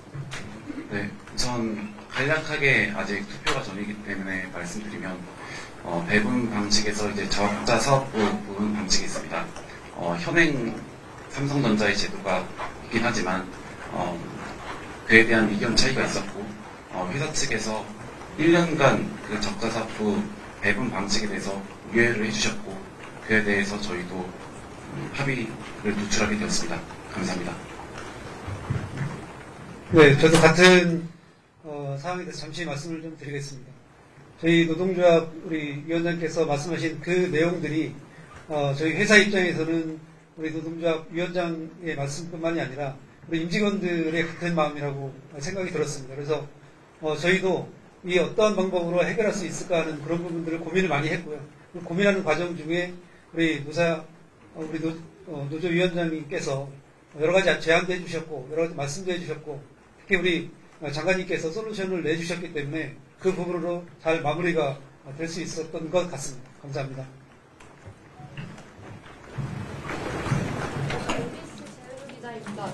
회사가 1년간 적자사업부 배분 방식을 유예한다는 게 구체적으로 어떤 방안이라는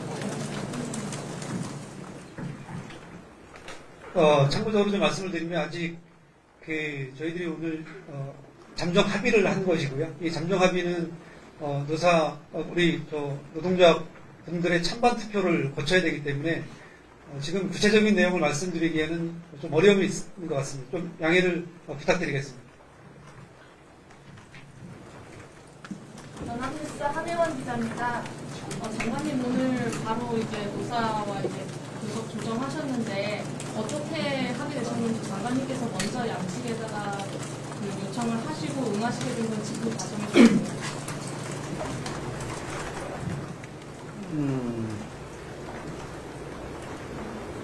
정부는 이 문제를 대화로서 풀어야 된다라고 하는 대원칙 하에서 노사가 노동위원회를 통한 공식적인 조정이든 아니면 개별 노사 자율교섭이든 형식에 구애받지 않고 어떤 식으로든 대화를 촉진시켜야 되고 지원해야 된다라는 확고한 입장을 가지고 있었습니다.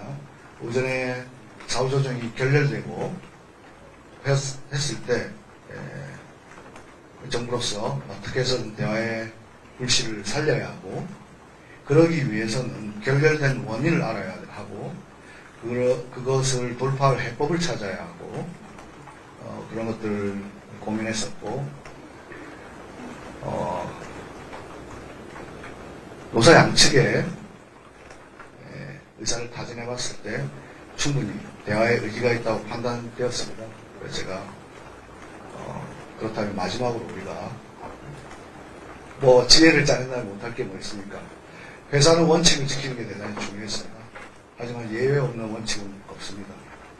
또한 적자 사업에 대해서 뭘 성과급을 주냐라고 이야기할 수도 있겠습니다만은 적자 사업이 성과급 주는 것도 아닙니다. 그 차이 구성원들 사이에서 어떻게 해 나갈 것이냐는 회사의 고민도 큽니다. 이 합의 이후에 예를 들면 메모리 파운드리 미래에 대한 투자입니다. 똑같이 반도체를 생산하는 엔지니어들이고 그런 분들에 대해서 어떻게 하면 더 동기부여를 주고 결국 그래서 이 합의가 우리가 정당에 추구하는 바는 삼성전자의 생산성을 더 높이고 그것이 국민경제의 발전이 되도록 하는 데 있어서 이 합의가 작동될 수 있도록 여러 가지 제안을 드렸고 다행히 노사가 수용해서 합의에 이르게 되었습니다. 이 정도로 말씀드리겠습니다. 네, 시간이 늦은 상태로 3분까지만 받고 마치겠습니다. 양해 부탁드립니다. 여러분 빨리빨리 퇴근하겠습니다. 며칠 동안. 채널A 김지은인데요. 두 가지 질문 드리고 싶은데 오늘 오전에 사측이 거부하셨던 이유는 그 성과가 있는 곳에 보상이 있다는 원칙 때문인데 그 원칙을 양보하시게 된 배경이 궁금하고요. 그리고 오늘 그 잠정 합의 내용이 제도화도 포함되어 있는 건지 성과급의 제도화도 포함되어 있는 건지 여쭤봅니다. 네. 하여튼 사측에 먼저 해주세요. 제가 얘기했잖아요. 사측이에요.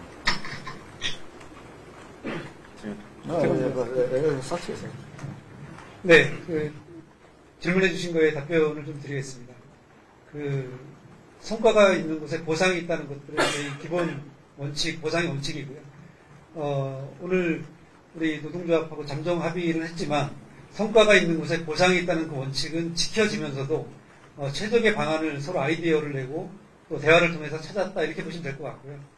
특히 이번에 잠정 합의를 통해서는 우리 보상제도에 대한 특히 이 특별 보상제도에 대한 제도화 이런 부분들을 굉장히 구체화했다 이렇게 말씀드릴 수 있겠습니다. 이제 추가로 말씀드리면 잠정 합의에 대한 내용은 이제 추후 1시간 내에 홈페이지 등이나 공개될 예정이니까 그 내용으로 조금 더 참고해 주시면 될 것 같습니다. 네, 감사합니다. 시청합니다. 이상 마치겠습니다. 네, 여러분들 정말 수고 많으셨습니다. 감사합니다. 예, 이렇게 해서 네. 삼성전자 노사의 임금협상 타결 소식을 양측의 브리핑, 고용노동부 장관까지 함께 참석한 가운데 들으셨습니다. 네, 김용훈 고용노동부 장관이 앞선 브리핑 앞부분에서도 그렇고 이 부분에서도 그렇고 계속해서 이 대화의 중요성을 강조했는데요. 계속해서 정부도 대화로 풀어야 한다는 이 대원칙을 확고히 했음을 계속해서 언급을 했습니다. 일단 내용도 조금 힌트를 준 것이 사측이 1년 동안 양보를 했다. 그러니까 노측의 입장을 일단 이번 올해는 받아들인 것 같네요. 그렇으니까 이제 적자 부분에 대한 이제 이 성과급도 사측이 양보를 해서 인정하겠다라는 겁니다. 만에 하나 지금 사측이 요구했던 영업이익의 15%를 재원으로 하고 그중에 70%를 반도체 부분으로 가져가면 지금 만년적자 사업부인 이제 비메모리인 시스템 부분이나 아니면 이 파운드리 부분에서도 직원 1인당 평균 4억 원 정도 인센티브를 받게 됩니다. 근데 이게 다른 기업은 이해가 안 갈 거예요. 야, 적자 나는 기업이 어떻게 연봉의 2~3배 이상을 성과급으로 받는 게 말이 되느냐. 이게 앞서서 얘기했던 삼성의 원칙, 성과가 있는 곳에 보상이 있다라는 원칙을 뒤집은 거잖아요. 이걸 뒤집었는데 어쨌든 대승적인 차원에서 이거 하나 때문에 대승적인 차원에서 노사가 마지막까지 협상이 결렬된다면 미치는 파장이 어마어마합니다. 그래서 아마 1년 정도 이제 이걸 아마 유예한 것으로 보여서 수용한 것으로 보이고요. 아마 구체적인 특별 보상에 대해서 특히나 이제 1시간 이후에 왜냐하면 이제 노조원들의 이 단일화 합의한 노사 대표가 이제 서명을 했기 때문에 노조원들한테 이 합의안에 대한 이 설명과 더불어서 실질적으로 이 잠정 합의안에 따른 내가 받아갈 이제 구체적인 성과 그 금액이 나오지 않겠습니까? 그거에 따라서 이제 찬반 투표 결과가 달라지는 것이기 때문에 아마 투표 기간이 굉장히 길어요. 22일 14시부터 27일 10시까지예요. 그만큼 고민할 숙고할 시간을 준다라고 보시면 되겠습니다. 네, 그동안에 또 이 노조 간의 여론이 어떻게 움직일지도 좀 지켜봐야겠고요. 이 잠정 합의 내용은 최승호 위원장이 조금 전 1시간 내에 홈페이지를 통해 공개될 예정이라고 밝혔습니다. 그런데 조금 전 이 여명구 DS 부문 피플 팀장의 이야기를 들어보면 삼성의 이제 기본 사측 원칙이 이제 성과가 있는 곳에 보상이 있었다였는데 이 기본 원칙을 지키면서도 최적의 방안을 아이디어를 냈다 이런 이야기를 했거든요. 또 특별 보상 제도에 대해서도 이걸 좀 제도화하는 걸 구체화했다 이런 식으로 살짝 좀 엿볼 수가 있었는데 어떤 내용이 좀 들어갔을 거라고 보세요? 왜냐하면 SK하이닉스처럼 반도체만 단위 사업부로 있는 업장과 삼성전자처럼 종합 전자회사예요. 종합. 정말로 반도체도 만들고 텔레비전도 만들고 휴대폰도 만들고 전장 디스플레이 다 만드는 종합회사다 보니 사업 부문별로 성과가 제각각입니다. 그래서 그동안은 이제 연봉의 50%라는 상한선을 도왔는데 이 천정이 없어졌다라는 거 하나. 그다음에 지금 가장 이제 우려했던 게 과연 이제 7대3이냐. 반도체가 7을 가져가서 이제 공동 배분하는 거냐. 아니면 회사 측의 요구대로 오히려 성과가 있는 곳에 합리적으로 4대6이냐. 논리의 문제였다면 어차피 4대6이든 7대3이든 적자 부분 일정 부분 가져가요. 그 금액의 차이가 좀 있다라는 겁니다. 그러면 아마 대승적인 차원에서 사측이 양보를 해서 1년 정도는 아마 이 배분 방식, 적자 사업배에 대한 어떤 배분 방식도 노측의 요구를 받아들이고 다만 노측이 요구하고 있는 7대3은 아닐 거예요. 이게 지금 협상이니까 아마 이제 중재안을 내서 제가 앞서 이제 말씀을 드렸습니다만 뭐 5.5든 6.5든 그 비슷한 숫자 부분에서 양측이 이제 이해할 만한 합리적인 수준이다라고 이제 이해할 만한 수준의 수치를 좀 제시했을 것으로 보이는데 알겠습니다. 그럼에도 불구하고 이게 타산지석이라고 다른 업체들이 똑같이 야 우리도 그러면 영업이익의 n분의 1로 달라. 지금 실제로 뭐 LG U+라든가 현대차는 영업이익이 30%까지 요구하고 있습니다. 네. 그런데 업종이 달라요. 상황이 다릅니다. 반도체는 특수 업종이고 지금 앞서 제가 HBM을 만드는 회사는 전 세계 3개밖에 안 되고 D램을 만드는 회사도 그다지 많지 않은데 자동차는 전 세계 다 만들어요. 알겠습니다. 영업이익률이 한 자릿수입니다. 여기 영업이익률 삼성전자 43%고요. 1분기 SK하이닉스 72%예요. 워낙 크죠. 워낙 달라요. 그러니까 이런 차이점이 있음에도 불구하고 업종별로 어떤 이제 특성, 고유의 특성이 있음에도 불구하고 야, 이제 업계 1인 유재석 씨만큼은 달라. 아니, 나는 똑같은 업종이니까 1.5배는 더 받아야 되겠다라고 욕심을 부린다면 대통령이 구구절절히 얘기했던 게 다 맞습니다. 어쨌든 이제 뭐 구체적인 합의 내용이야. 지금 이제 그 1시간 내에 홈페이지에 올린다고 했으니까 이제 알려줄 테고 일단 국제시장 경제가 지금 이제 아주 이제 집중적으로 들여다보고 있었을 거란 말이에요. 근데 이제 긍정적으로 지금 움직이고 있는 것이 어쨌든 협상 내용도 내용이지만 타결됐다는 것 자체가 지금 거기에 대한 반응을 하는 거잖아요. 맞습니다. 그 하나의 불확실성이 해소됐다고 볼 수 있는 거죠. 그렇죠. 이게 미증시를 짓누르고 있는 이제 악재들 가운데 하나가 기술적 AI 버블론이에요. AI 버블론이 중심에 엔비디아도 있고 삼성도 있습니다. 삼성이 여기서 만에 하나 파업을 하게 되면 글로벌 AI 공급망이 흔들거려요.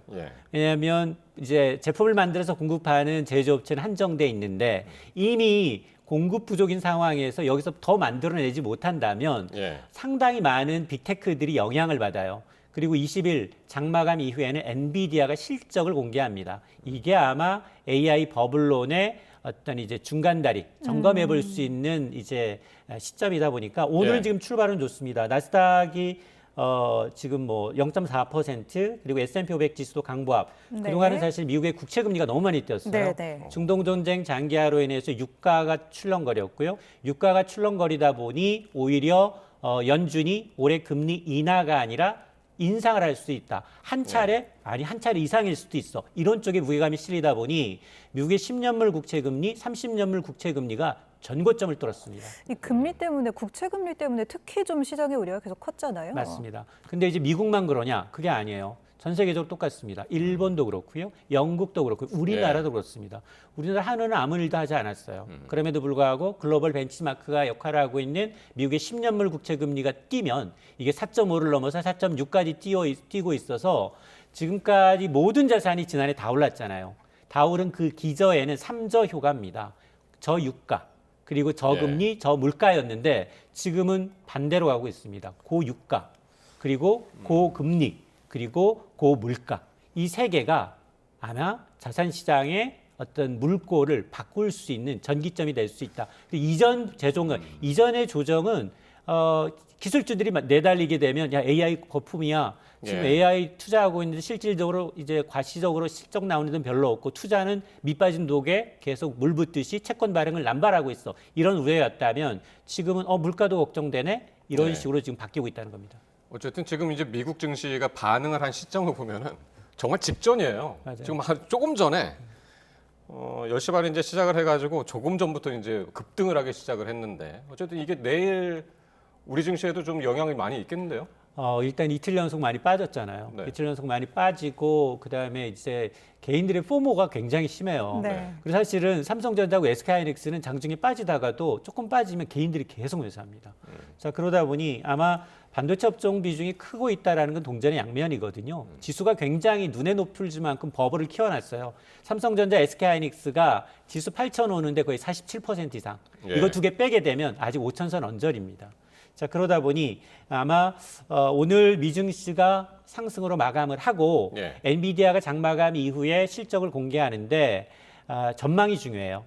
앞으로 전망이. 엔비디아 실적이 나온다고요? 실적이 나옵니다. 그러니까 엔비디아 실적 전망이 더 중요해요. 여기는 왜냐하면 이게 정말로 HBM의 이제 수요의 바로미터 역할을 하고 있고 아직까지는 전망이 나쁘지 않거든요.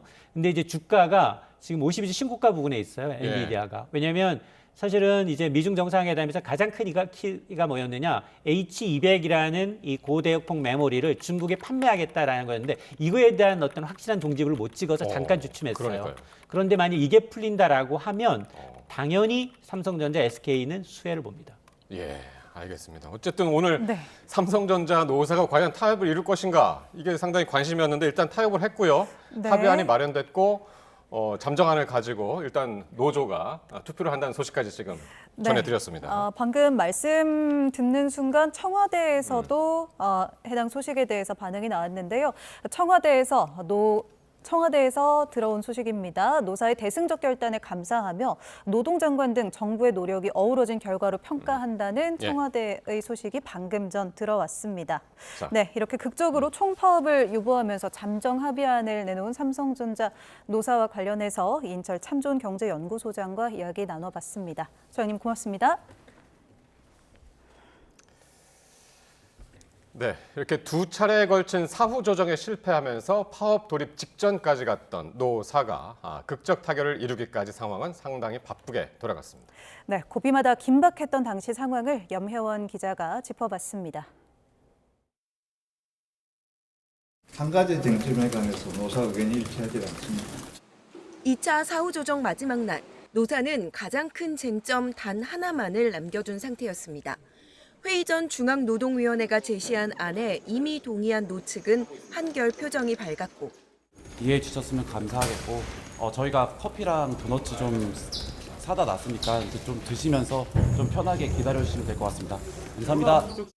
받아들이기 곤란한 사측은 굳은 표정, 젠걸음으로 회의장에 들어갔습니다. 예, 끝까지 최선을 다하겠습니다. 양측 대표의 온도차가 말해주듯 담판은 결국 빈손으로 마무리됐습니다. 노조 측이 파업 돌입을 선언하자 이번엔 고용노동부가 다급해졌습니다. 김영훈 장관은 국무회의를 비롯한 모든 공식 일정을 취소하고 노사 접촉을 시작했습니다. 비슷한 시각 이재명 대통령은 전에 없이 단호한 어조로 삼성전자 노조를 저격했습니다. 상식의 선을 언급하며 노동 3권은 사회적 약자를 보호하기 위한 거라고 일축했습니다. 김 장관은 이 말을 빌려다 SNS에 올리며 분위기를 조성했고 곧이어 자신이 직접 중재하는 노사 교섭이 있을 거라고 알렸습니다. 끝나야 끝난다는 김 장관의 말처럼 파업을 목전에 둔 협상은 접점을 찾고 나서야 비로소 종료됐습니다. 강제로 파업을 막는 긴급 조정권을 쓰지 않고 극적 타결을 이룬 데에는 노동계 출신으로 수많은 쟁의를 이끌어왔던 김 장관의 경험도 한몫한 것으로 보입니다. YTN 염혜원입니다. 네, 이같이 삼성전자 노사가 성과급 지급 등에 대해 극적인 합의를 이룬 건 지난해 12월 양측이 교섭에 들어간 지 반년 만입니다. 네, 이번에는 그 협상 과정을 황보영 기자가 정리했습니다. 삼성전자 노사는 지난해 12월 임금 교섭을 위한 첫 본교섭에 나섰습니다. 당시 노조 공동교섭단이 꾸려졌고 성과급 상한 폐지와 임금 인상 7% 등을 요구했습니다.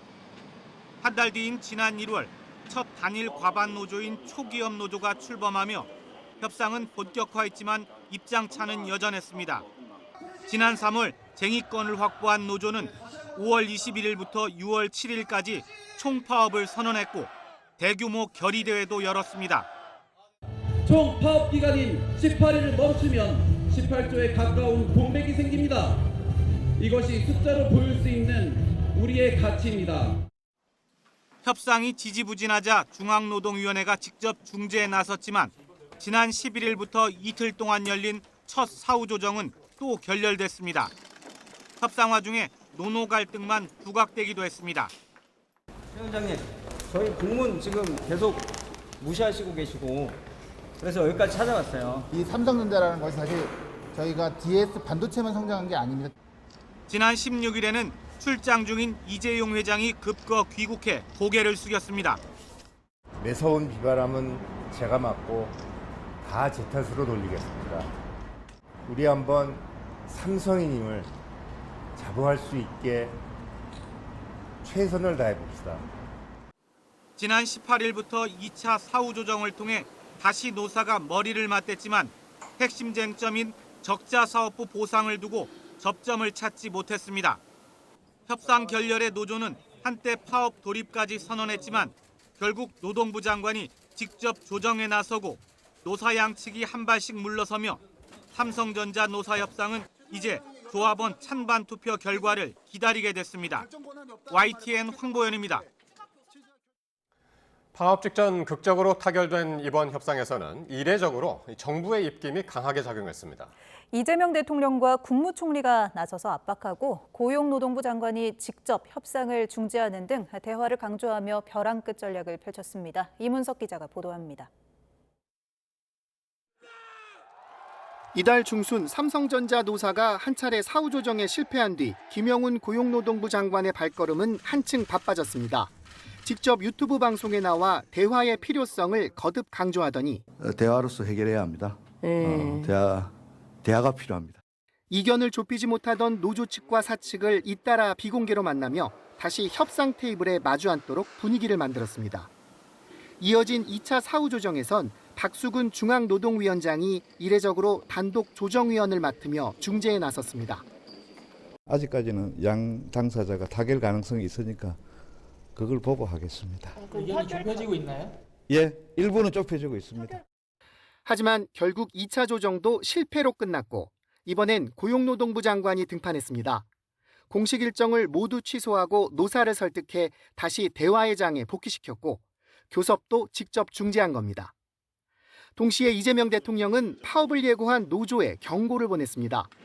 단체 교섭에도 지켜야 할 선이 있다며 넘어서면 정부가 역할을 할 수밖에 없다고 강조했습니다. 그러나 그 선을 넘을 때에 대해서는 사회 전체 공동체를 위해서 모두를 위해서 주어진 책임을 다해야 된다. 그게 정부의 큰 역할이 아닌가 그런 생각이 듭니다. 국무총리의 긴급조정권 발동 예고도 압박 카드로 사용됐습니다. 노동계의 반발이 불보듯 뻔했지만 경제적 파장을 최소화하기 위한 최후 통첩이었습니다. 전방위적인 중재와 압박은 결국 극적 합의로 이어졌지만 개별 기업의 노사 갈등에 정부가 어디까지 개입하는 것이 맞는지를 두곤 사회적 논쟁이 계속될 전망입니다. YTN 이문석입니다. 이상으로 수요일에 보내드린 YTN 뉴스나이트 마치겠습니다. 시청해주신 여러분 고맙습니다.